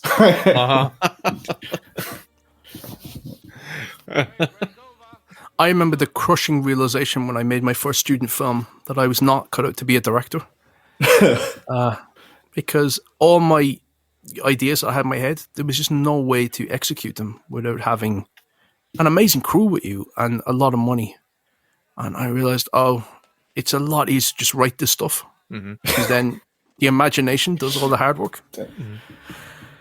That's a shame. Would you not think about doing it again? Not at my age now. No, definitely not. I think you have to build up, a Rolodex of great contacts, and to start from this period, it's just not going to happen. And I'm fine with that. You said I'm too old. I'm too old now to start. You've already made a film. What are you talking about? But just with my nephew and my family. It's a legitimate film. I don't know what you're talking about. I'm only messing you. Now these look just stuck on like the pawn shop little dinosaurs that you glue onto you. But the thing about it is the mix of the CG and the practical compies. I think it works. The overall effect is effective because I feel worried for him. I feel he's fucked. I thought they were very clever with the dinosaurs. I just think they should rip him apart, do it on camera. It would have been cool to see him get absolutely destroyed. I'd love it. But look at the effect here where you just see the blood. That's such I think that is such a clever Spielberg device there. Rather than showing it being ripped apart, you just go, oh. Is that CGI blood? No, that would have been food coloring or something. I don't know. Because CGI splatter and all that. No, it's real. I mean, I'm saying all this as if I actually know. Everything was very expensive to do in CG back then. Everything. They didn't really do blood. Remember when they started to figure out blood? We saw blood in every sort of action film, and it looked really crap. Blade movies. Was the Blade one the first one to do it? I think definitely so. the one I'm thinking of. The minute you said that, I went straight to Blade. Blood splatter. Yeah. And it's just like, oh god, when you see that CG blood, it's awful. And the Invisible Man with Kevin Bacon. Oh god, yeah. But you know what else that made it harder to get good special effects? Jurassic Park started off, and it was like they had everybody working on that film, so everyone was focused on that. And then when that was a huge success, all these other films wanted VFX houses to work on them, and there just wasn't enough talented, qualified people and enough time and resources to go around. So you had an entire industry of like special effects artists that were not being called upon, and a whole new burgeoning visual effects industry that had to start up. And so CG effects got really bad for a good number of years after Jurassic Park. Yeah. Oh god, look how long it took them to get human CG characters right. Like, the rubbery human CG stuff we had to go through for a decade. They still haven't gotten right. Yeah. They still haven't gotten them right. They're still terrible. Very rubbery and better. Like the Carrie Iron Man looks good. Yeah, it does. But Carrie Fisher in Rogue One. Was it Rogue One?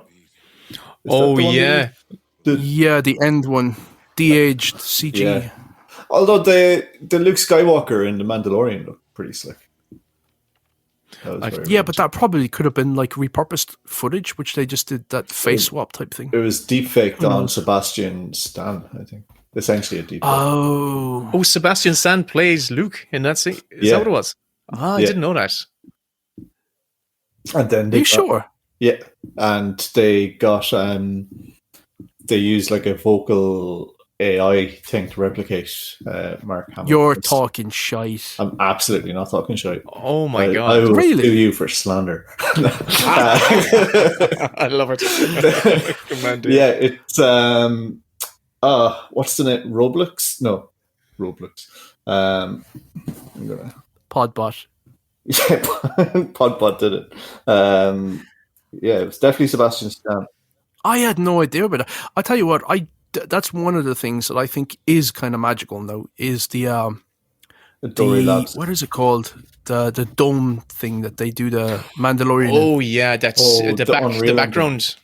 What's it called? Yeah, what's it called? Unreal Engine with the the live backgrounds where it looks the volume. That's magic, the cinema magic thing. Yeah. Yes, yeah, I think so. Because you can walk around that and you can feel like you're transported somewhere else. And there was a few moments in A New Hope that felt like that, like the bread specifically. Remember that little bread package that she put in the water? And you mean The Force Awakens? That's what you're talking about. The Force Awakens. Yeah.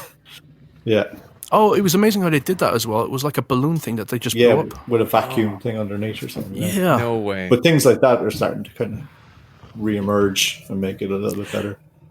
Did you enjoy those Star Wars sequels? Like they're grand. I didn't like the last one at all. I can't remember any of it. I remember one shot like that was like a space ice city That looked kind of cool. That's all I remember of it. Jeez, I don't even remember that. either. I saw it twice. Look at this T-Rex, though. Pretty shit. So. His head in the tent. This is going to be one of these moments, Will, where they probably sketched this out and said, "We got to have a moment like this." Mm-hmm. Yeah, definitely. Like it's so spectacular. Isn't that the word? Yeah, that's the word we use You've a lot. been listening. Yeah, man. But it is though. Like that's. Look at that. Like the teeth coming up to the kid. Like it's nerve-wracking. Do you wish dinosaurs existed? They did exist, but they're extinct now, and I'm glad it's that way. I like crocodiles. If there was a load more crocodiles, like crocodiles that were like 35 foot tall, Jesus Christ. I think that'd be gas. Great crack. I don't think you find that as much fun as you think you would. I'd enjoy it, to be honest. I'd be watching all the videos on YouTube. Oh, look at all this. A load of fellas in Nepal have just been eaten. It's never going to happen to me. I'm having fun. Isn't it great? Ireland has no dinosaurs. All we have is inclement weather. That's it. We used to have loads. We used to be in the tropical, quite a lot of tropical cancer. That's right. Go to the coal museum. We'll be heading back there within our lifetimes, I reckon. Pangea is going to reform. Climate change is going to hit us hard. We're going to be all in our 70s and just like batting away mosquitoes and saying like, fucking hell, back in my day. We still won't be in pissing tropical down. cancer. We'll still be geographically exactly where we are in our sitting rooms, talking to each other on Skype. Or Skype. Actually, that's so 2017. It is. Well, we still use it. When the T-Rex charged into the camp, that obviously was in the camp, but when he actually splatted one of the hunters and took several steps with the hunters, that was actually good CG. That's cool. It actually worked pretty well. It's very King Kong. Yeah, it really is. But this is like, I watched this the other day and I still forgot that this sequence is in it. Isn't that the thing about this film? I've not seen this film in probably 20 years. Do you know what another why I really? Oh right. I think I think an issue with this film is that its geography is so similar for too much of the film. The topography, like they're in jungle the whole way through. Yeah, there's a difference between night and day, but it's dark all the time, and there's no sense of progression. It feels like you're just stuck in this quagmire the whole time until they actually finally get out to San Diego, and I find that's fun. That's like that's when it comes alive, and you feel like, no, this is what the movie should be. Yeah, but that was a last minute change as well. Yeah. That was a last minute change because the original ending from Right was just them escaping via paraglider. I think that was it. That was going to be the third film, or that was going to be the premise for the third film. Okay, that's a great film. The third film. No, it's not, Kevin. Yeah. What's your thoughts on the new ones? I don't like them. No? I don't mind them. My son's a huge fan. You see, Will's son likes them, so I don't like them at all. Because you hate Will's son. You get jealous of Will's son. Yeah. Now here, look. Here's a cool. No, this is another standout scene where they're running through the tall grass. This is brilliant. Like, there's my buddy. This is great. Of all the sequences, this one feels like it could belong in the first film the most. Yeah. This also feels like, but this also feels like what James Cameron would have done with Jurassic Park. Yeah. This is scary. This is like hyenas after you. Very inventive. Very cool. So you're just seeing the trails moving through the grass of all the hunters as they're fleeing. I wish it was longer. And this is the first time the Velociraptors come back, right? In this film. Yeah. That's right. We haven't seen them yet. Yeah. And now, that's so cool. You just see the lines of them, that's like missiles going through, heading towards... Yeah, little torpedoes. Cool. Yeah, torpedoes. And you just know that was a bunch of like 40-year-old fellas like whipping big rubber tails. Action. It does look like a fun scene to shoot. Yeah, it does, definitely. Yeah. and they're going left to or right to left. They're all going to die. right going left. Oh yeah, but now They were going Jeff left Goldblum to right. is going, but now Jeff Goldblum is going left to right, which is the correct way. There's a really weird cut that's coming up here. It's not a cut, but it's a really weird transition where Julianne Moore falls and she ends up in an entirely different location. No, she's on the set of Boogie Nights. Go as fast as you can. She ends up in the Big Lebowski sort of like dream sequence thing. It's like a TikTok cut. No, it's this. It's they're running and they sort of slip into a sort of a little ravine thing. And watch the cut now that's coming up with Julianne Moore where it cuts to her and they lift her up. Here, it's coming right here now. For someone who hasn't seen this in 25 years, that's a very... No, but look, this is... I remember it because it was always so weird to me. Yeah. Watch. She's going on the slide. It's great crack. Wait, This unless bit? I'm misremembering. Oh no, it must be somewhere else then. It's a different film, Kevin. I think I know what you're talking about, and it's coming up shortly, and it's what I'm talking about with this slick look kind of sequence stuff that keeps happening. Sure. Is this the one with the dinosaurs? Yeah. Yeah. But yeah, even right here, and I don't know, this does definitely feel like they're on a set. Like it was a clear, like they were in on location and now they're on a set. And yeah, it feels very designed. Like someone going, wouldn't it be cool if there were bones everywhere? And it's like, yeah, let's put more bones in here. Yeah. But this is what I would have loved this film a lot more, and it was why I particularly originally really liked Jurassic World, was the callbacks to the first film. So if this was the actual foyer... Sorry, that was a great shot as well, going from one location to another. I would have been into this. But this was all like a totally different island that we never knew about, and we're getting to see it in this condition, and it's like it just feels like you're not doing what you should have done, which is this should be the original location from the first film. Can I ask you? I'm confused by this stuff. See this? He's in this like center, right? It's Jurassic Park, and I'm like going, were they building this separate island with almost an identical tourist center? Yep. Okay. Right. Which doesn't make any sense. It doesn't make any sense. And what's particularly frustrating about it is that the third one also goes back to this island. Yeah. It doesn't go back to the first one. It's not until Jurassic World where we get to see a functioning version of Island Nublar. And then you get all the callbacks to the first film.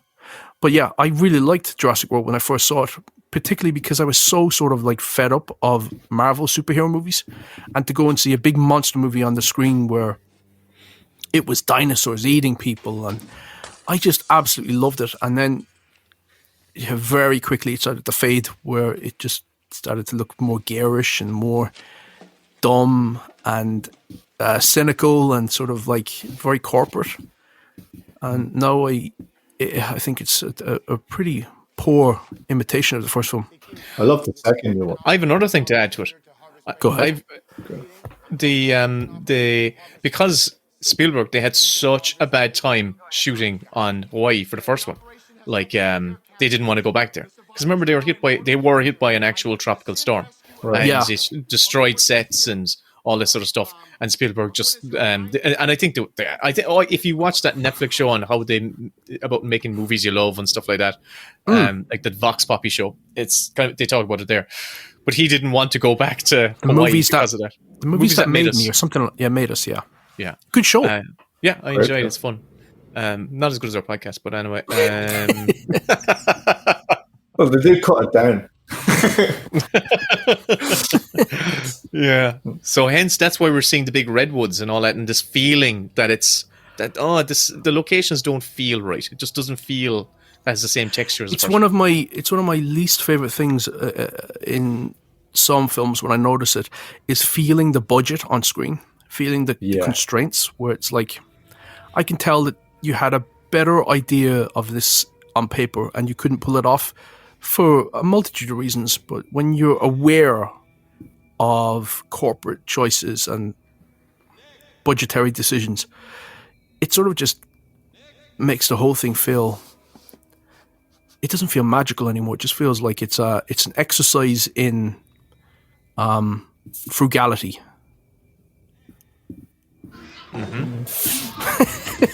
Well said, Kev. Well said. Thank you.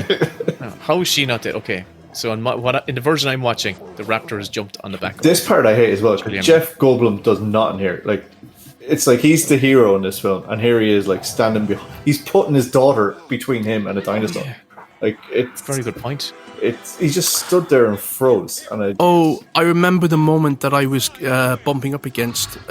It's the very, very end. Julianne Moore falls directly in front of the camera and she gets helped up, and it's when they're getting rescued. So it wasn't when I was saying it about the grass. It's at the very, very end. But I'll point to it when it comes up. yeah, I think that's what I'm talking about. It's the sequence of slick look that's just too much, and it's like everything just comes together very nicely. Too nicely. This is silly. Why would you do that? But I mean, it's fun as well. And here as well, like this is a real Spielberg-y kind of thing. Like, it's Spielberg humor and it's funny, but it's also takes you out of the moment a bit. That whole. But doesn't this feel like the climax of the film? Yeah. Yeah, they're kind of backed into the corner. It's them versus the raptors. Yeah, it feels like this is where you're going to get off the island. It's like And the like- first film again, but it's putting Jeff Goldblum in the position that Alan was. And the last act the San Diego bit, is all just Jeff Goldblum and Julianne Moore. None of the other characters that we can follow in through. Yeah, it does feel like True. it was They're gone. added in late. Yeah. Although this is a good sequence. The set Yeah. pieces themselves are really, intricate and clever. Is this the second film he made with Janusz Kaminski? Is it Janusz Kaminski? He did Schindler's List. and I Schindler's think- List and this. Yeah, because he took a big break after Jurassic Park and Schindler's List. He took 4 years of break, and this was the next film he did. Yeah. Because he did those two back to back. And so, yeah. I'd love to know what their relationship was, their working relationship, because he must have felt like he'd found the perfect collaborator for him, because he's worked with him consistently now for nearly 30 years. Is he Yeah. still shooting his films? Yeah.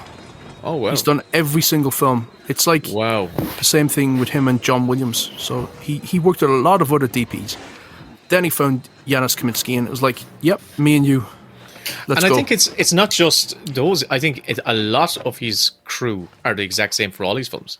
A lot of his key crew, he has got the same kind of like gaffers and stuff like that just come back in, and it's like a family, I think, at this stage. Same feel storyboard shit. artist as well. Dave Lowry. There you go.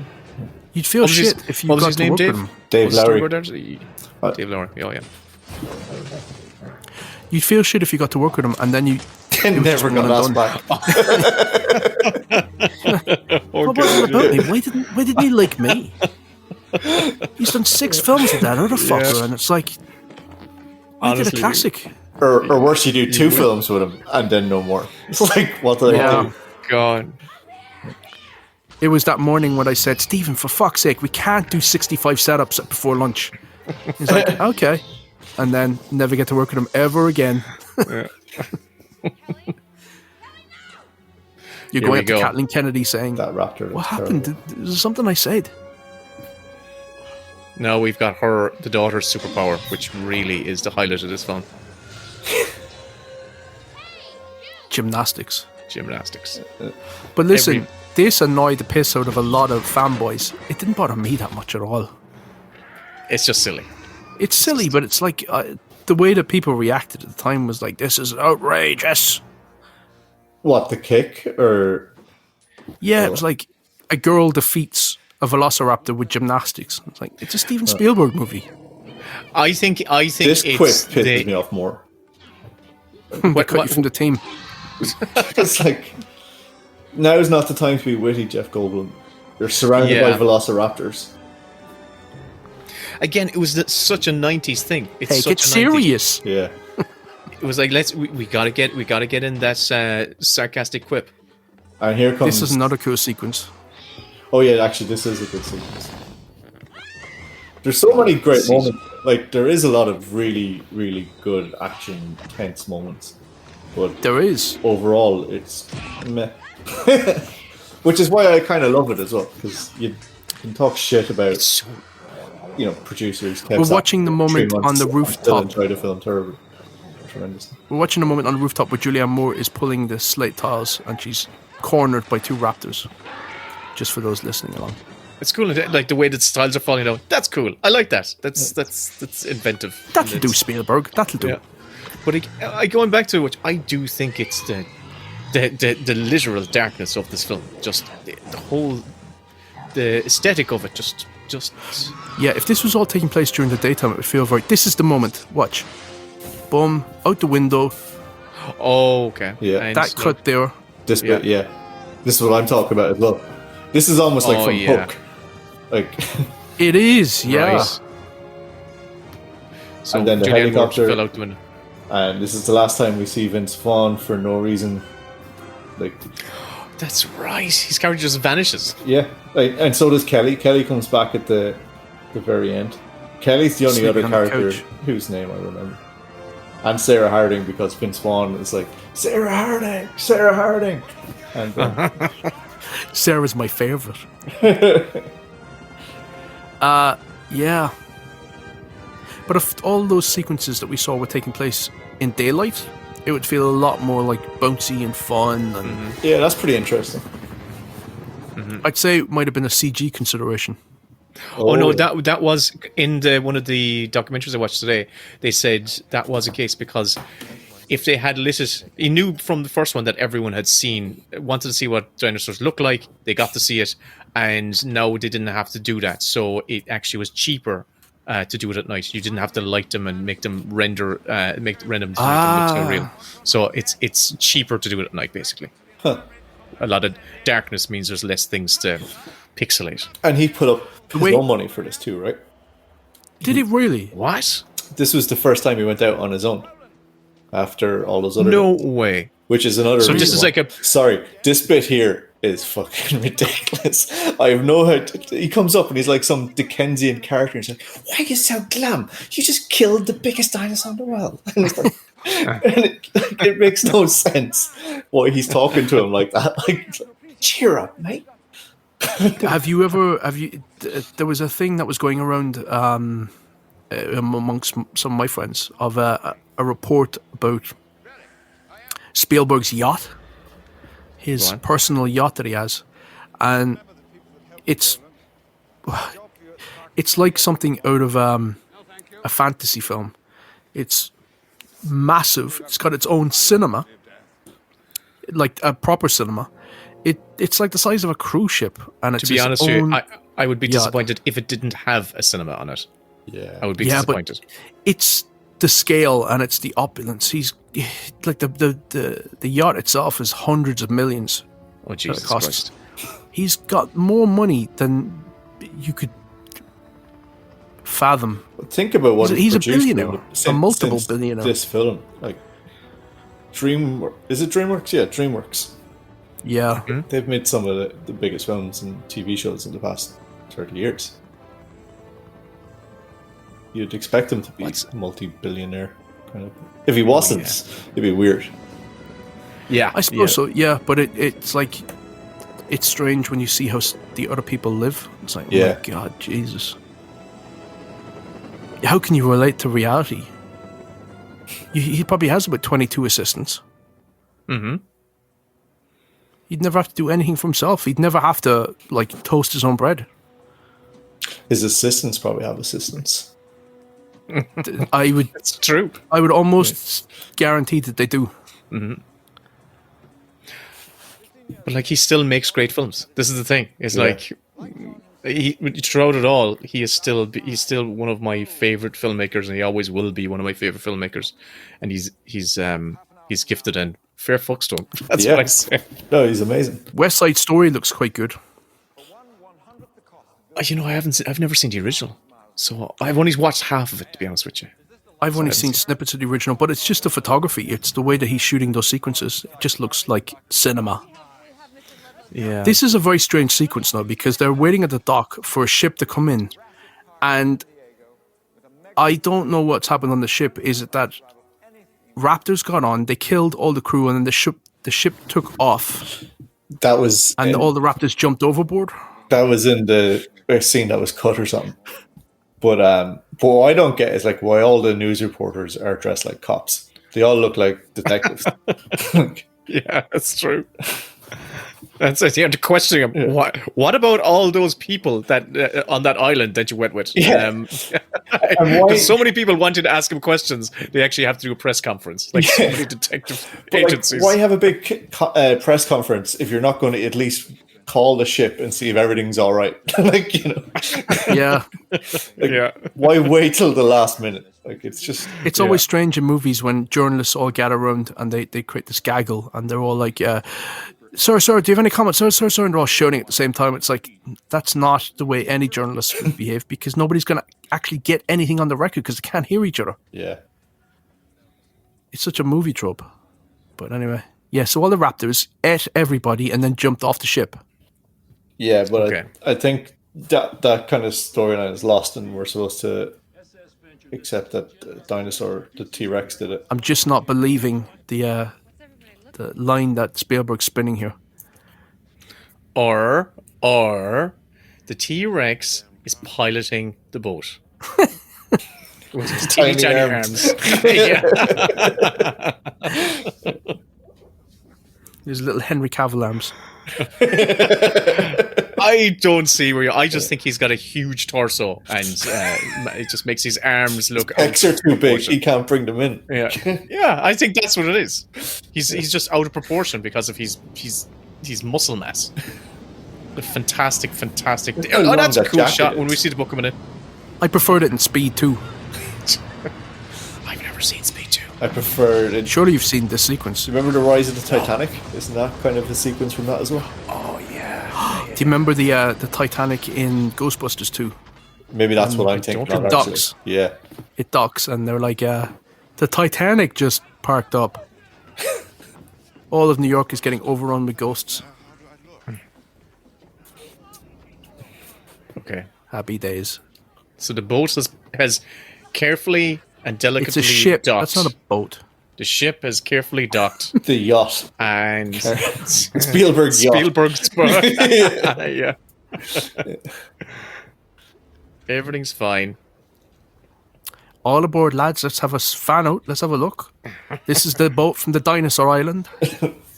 I'd advise everyone, because we've got a serious mosquito infestation, everyone rub yourself with baking oil or some sort of duck fat. Just... Jimmy, are you wearing links? Get the hell off this ship. You'll get us all killed. This is a clunky line. They're all over the place. Like, why not just say they're everywhere? True. And how would the T-Rex get his head in that door? Destroy them.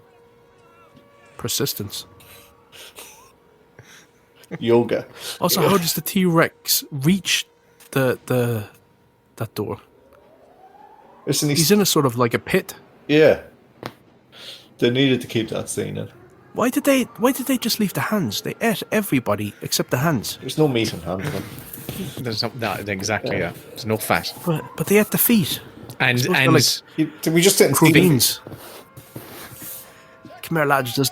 There's fierce meat in these crubines. There's too many calories in the fingernails. That's the third one. Dinosaurs talk in the third one. Do they? Yeah. There's a moment where Alan is asleep on the plane, and he has a nightmare, and a raptor looks at him and goes like, Alan. Do you actually really like the third one? I do really like it. I think it's economical. It's straight ahead. It's not as convoluted. This film has got too many elbows. It really does. And it's got bad dinosaurs. It's got crappy looking dinosaurs. It does not. The dinosaurs look class in the third one. It's got pterodactyls. The only thing I didn't like is Taya Leone keeps screaming like a banshee in the whole film. Saki, was it what was the name? Goldblum looks like a T-Rex. Spinosaurus. Spinosaurus looks really poor in the third one. He's better than Indominus Rex. No, Kevin, you have to watch it again. Just watch it again. I refuse. I think the T-Rex looks a lot like the T-Rex from Toy Story here. He does, actually. Yeah. It's just reminding me of Mission Impossible Fallout. It's so cool. Like, it's great it being in San Diego. It's a great hero shot just there. That's a trailer moment right there. That's you could sell a film on that image alone. It's the real callback to King Kong as well, like the last half of King Kong. Yes. Which is also a bit like this. Like, if they'd done half the film on the island and half the film in San Diego, I think, well, okay, I'm just saying, it'd be more pleasing. I think it'd be more memorable. yeah. I'd say if they did all the film in San Diego, it'd be amazing. Be over a bit quicker though. They just like nuke it or something. No, if you look at Cloverfield. Yeah, If you've got like about, I'd say, we'll say we need 200 raptors to let 200 raptors loose in the city. We need 200 raptors. What else do you need? Tell me, I'll get it for you. Come on. Half a dozen T-Rex. Half dozen T-Rex, guys, sort this. Go on. What else do you need? And we need a ton of compies. Ton of copies. Sort it. And you know what? Because you're a sound lad, I'll throw in a few Stegosaurus as well, all right? Grand job. That's a movie. We're ready. We're cooking with gas. I'd watch it. that's the trailer right there as well. This To me, this now is the movie's coming alive. This is Yes. a whole other aesthetic. It's colourful. It's fun. It's Jurassic Park. Yeah. He's smashing into the back, And through he's the wall. eating dogs. Yeah, It's brilliant. Ate the whole dog. it is very cool. Spielberg loves having dogs getting eaten. What other film did that happen? Jaws. Yes, okay. Pippet. Here, Pippet. See, there you go. Such a great shot. It is Classic it is Spielberg. Cool. Yeah. That's like the kid from Daryl. He looks like. See, Spielberg, when he's invested and he's invigorated, like this is obviously something that he wanted to do because it excited him. And you can feel it in the... I'm being serious. I know. I love this moment where the kid just casually walks into his parents' bedroom. It's fucking priceless. I love it. The way the dog's interacting. Poor dog. Oh my God. Don't it's- do that. Yeah. This should have been the film. It should have been the film. Like, it's 10 minutes and there's the most memorable stuff of the whole film is here. Well, and Absolutely. that and the trailer thing. Yeah, absolutely. There's also a bit of a John Hughes kind of vibe off this sequence too. Or Home Alone. Yeah, specifically. pushing the parents. Yeah. Yeah. You're absolutely right. The film is alive right now. It doesn't matter. We've never met these characters before now. Yeah. It doesn't matter. It's just, I'm just with them. I don't give a shit. This is fun. I'm here. This is the movie for me. When we said we were going to do The Lost World, the only thing I was looking forward to was this moment, the sequence. Okay. Like, it's so brutal, that poor dog, and you're just chuckling away, and it's like... But you know what? Why that moment doesn't feel terrible? It's because the kid isn't upset. The kid's still like going, "This is brilliant." That's a really good observation, actually. Yeah, it's all about how listen. From having written a few kid protagonist movies, it's always about how the kid reacts to the moment, rather And than we got a cool car. yes. Jeff Goldblum got one of these as a comp as well, and he still uses it as his personal car. My God. No thing. way! Yeah. You're coming with the facts tonight, Dave Minogue. Right. Glad you're here. Read the bottom half of the internet. All the Good man trivia. yourself. This line, or no, this isn't one of the lines that annoy me. This does annoy me, but not as much as like "Mommy's angry," which we talked over earlier on, which really annoyed me. It's like, how did that get past everyone? Mommy's really angry. Looks like Mommy's angry. Just dirty talk, really. This sequence. How here. much do you think a baby T-Rex weighs? Because she's carrying that like it's styrofoam. It's full of muscle, so it's very heavy. I'd say it probably weighs like a small cow. Yeah. I think you nailed it I there. think they're called calves. No, they're called mini cows, you idiot. Look at a mini cow. A cowette. This is another. A cowling. This is so cool. The way the fucking car launches up and it's just them just reversing out of the way. It's so much fun. It's brilliant. It's The movie should have been this, lads. I don't know if I've said it already, but this is what the movie should be. And it looks like the T-Rex is having fun too. It's not just like trying to eat everyone. That's what you want. Yeah. You want your dinosaurs enjoying the crack. Yeah. They're out in the town. I'm not lying. I did honestly feel the T-Rex was phoning it in when he was on the island. I do. Boarded all the trees. No, but did you see the posters in the Blockbuster? King Lear. They had Schwarzenegger with King Lear. Tsunami Source. Is it or starring Tom Hanks? Tsunami Surprise. Starring Tom Hanks. Yeah. The Japanese running like Godzilla. Oh, Gojira. Yeah. And I think this guy is one of the visual effects artists. That was Dave Larry. Or no. Oh, the storyboard guy. Yeah. Dave has got his facts, his trivia. Dave is putting us to shame. Oh. No, he's not. He's been our savior. Well, I think this is the only point we've really actually talked about the film. The whole way through. Like, the rest of It's funny when that happens. It's because it's like, oh, the movie's actually interesting, though. Yeah. Yeah. We're engaged because we're actually watching this now. We are out with all three of us are watching this film. This has been the thing, though, about this series of doing these commentaries is the movies cannot bullshit you. They either work or they don't. So you sit down to watch them and you find yourself sort of passively just letting it flow over you, or it's like, this is cool, this is cool, this is cool, and you just want to say stuff about it. Like every minute, there's a new idea. That really annoyed me. That reaction shot. Sorry, with Jeff Goldblum. Oh, really?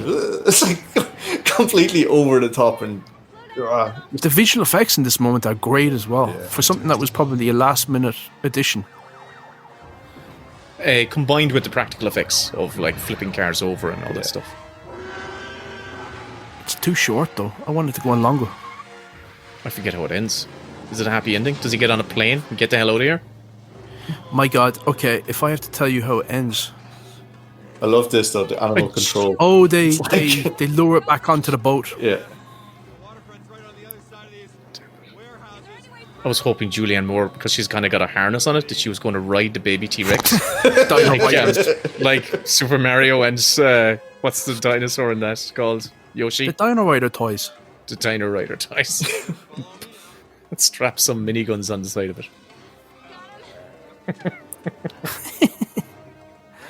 There was actually a version of one of the Jurassic Park reboot scripts or sequel scripts before Jurassic World, which did actually involve people riding dinosaurs into battle. Oh, no way. I think that'll be in the next one. I think it was written by a very famous writer as well. Oh my God, who was that writer?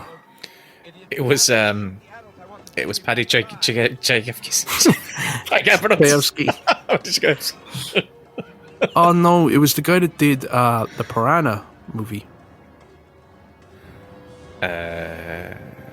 No, you've really lost me. People out there know who I'm on about. Yeah. Okay. Back onto fucking IMDb. Hold on, the film's almost over. Hold on now. The film's almost over. I've seen it before. If you go on IMDb, it turns the film off for me.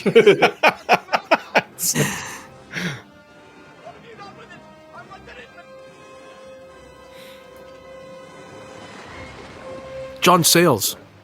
Oh, really? Yeah. Wow, that's an unusual I think so, anyway. choice. Secret of Rowan Innocent. No, what's the other one? North Star, or what's the Lone Star? I think I might be. I think I'm right about that. But if I'm not, who cares? Yeah, 8 Men Out. Look, he's worked across a variety of different genres of films. I can't find you guys anymore. Oh yeah, I'm just there. You are. That looks like Empire Strikes Back. Yeah. Yeah, you're right. Yeah. And so we've whittled it down to just Julianne Moore and Dr. Malcolm and bad guy Evil Hammond. Yeah, Evil Hammond. Evil Hammond. Yeah. I love when layman people sort of make up their own names for characters. They'd be watching Die Hard and they'd be like, "Oh, he's after shooting Die Hard."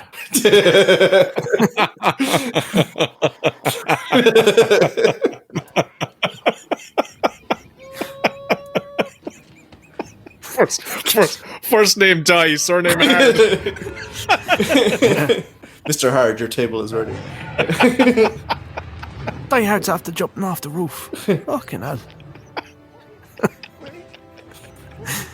People do it though. Two. It's like the Equalizer.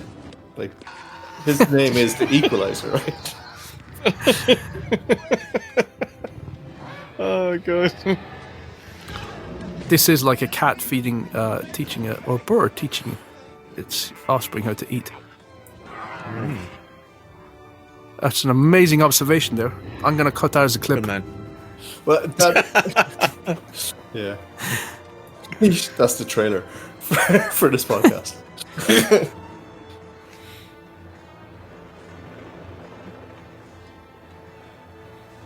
InGen is such a great company name, a fake company name. I find that really hard to do actually in scripts, is to name fake brands or fake companies.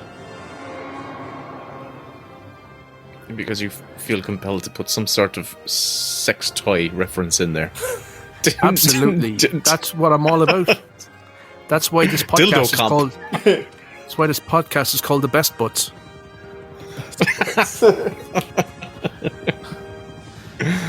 I could have went a little more blue with that, but I thought I wouldn't. Or Rusty Butts. The best hits. Nipple. Oh, who took the shot now? Was it? Sarah. If it was his daughter, Yeah. if it was Dr. Malcolm's daughter, I would have been like, that would have all worked together. If So she was what like, if she was, let me finish my joke. If she was cut from the shooting team, she could finally kind of come back and take the shot and shoot the dinosaur with the dart. Give me the Oscar for best screenwriter right now, please. And then she turns around and high fives Vince Vaughn. Yeah. No, she drops off the side of the helicopter and does a backflip from the little landing pad. You sound stupid. Oh, this fucking audio commentary is stupid. 2 hours of fucking. Our podcast is stupid. Lads, stop. Don't beat yourselves yeah, up like that. convinced. It's a very valuable piece of cultural heritage. Sorry, Gavin, what were you going to say there?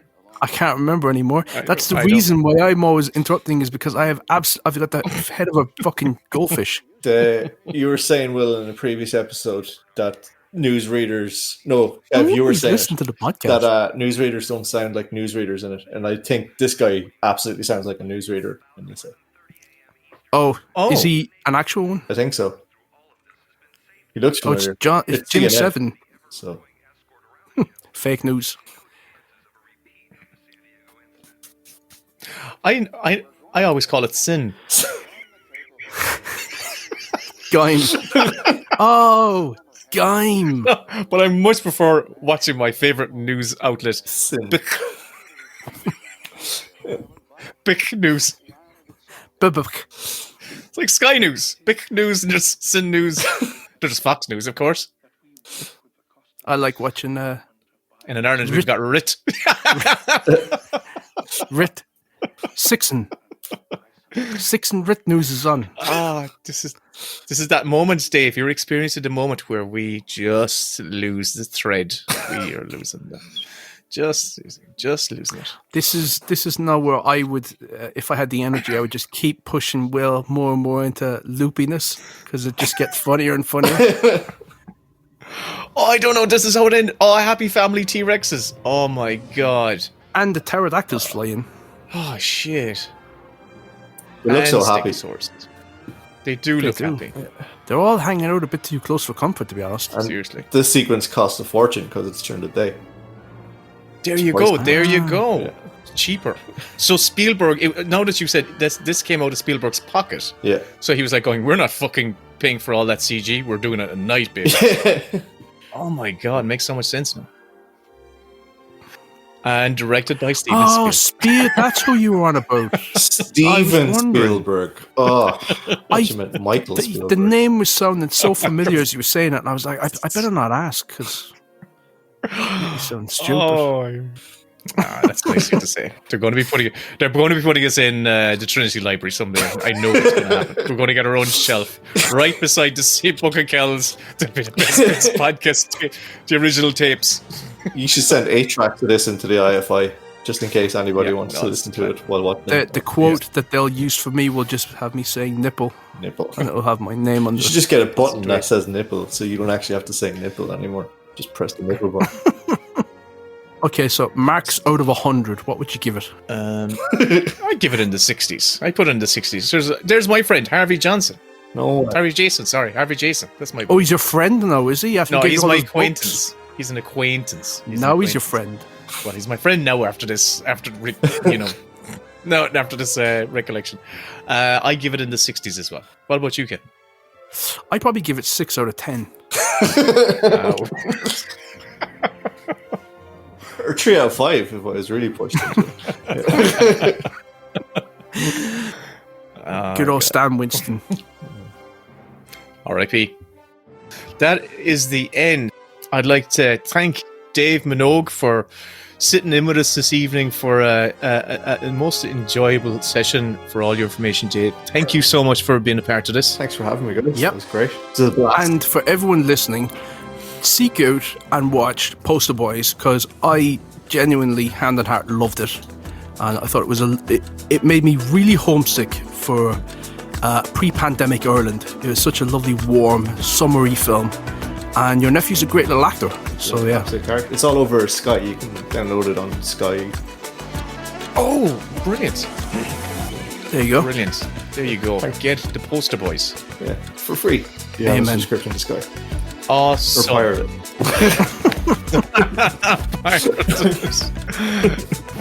Cheers, Dave. Cool, thanks guys. Thank you. Do I advise Will or Kev?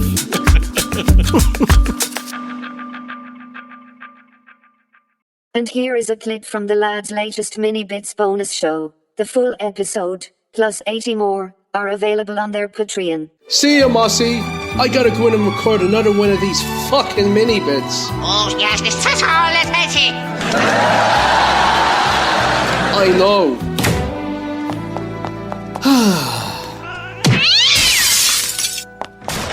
What are you doing?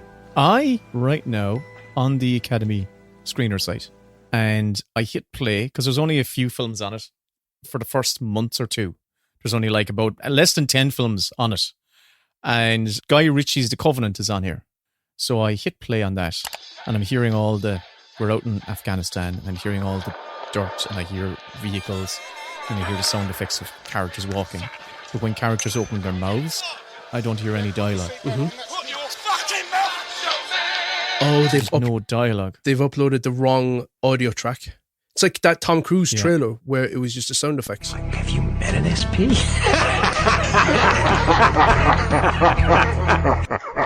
Yeah, and this film's been up on the screen site for a few weeks now, and they still have the wrong one here. Well, I tell you what films are actually up there for all Academy members to see, and they see what they've put up there. But first of all, let's just throw to our theme. And I have to say, the feedback from my thank you ballad was quite fierce. The power of Christ compels you. So I asked Mossy, who is a friend of my dad's at the quiz, sing us a theme tune. Oh. So over to Mossy. Hit the cards. I'm fine, I'll get it done in one take.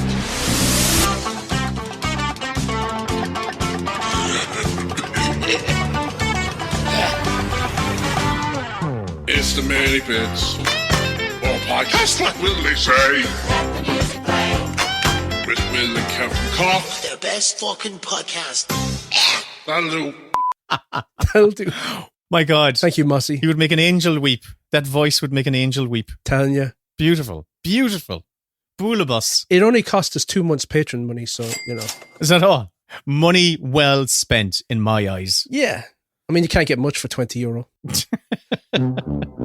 Will, you were telling me before the intro that you were looking at stuff on the Academy Screeners website. The Academy Awards. So for official members, yes.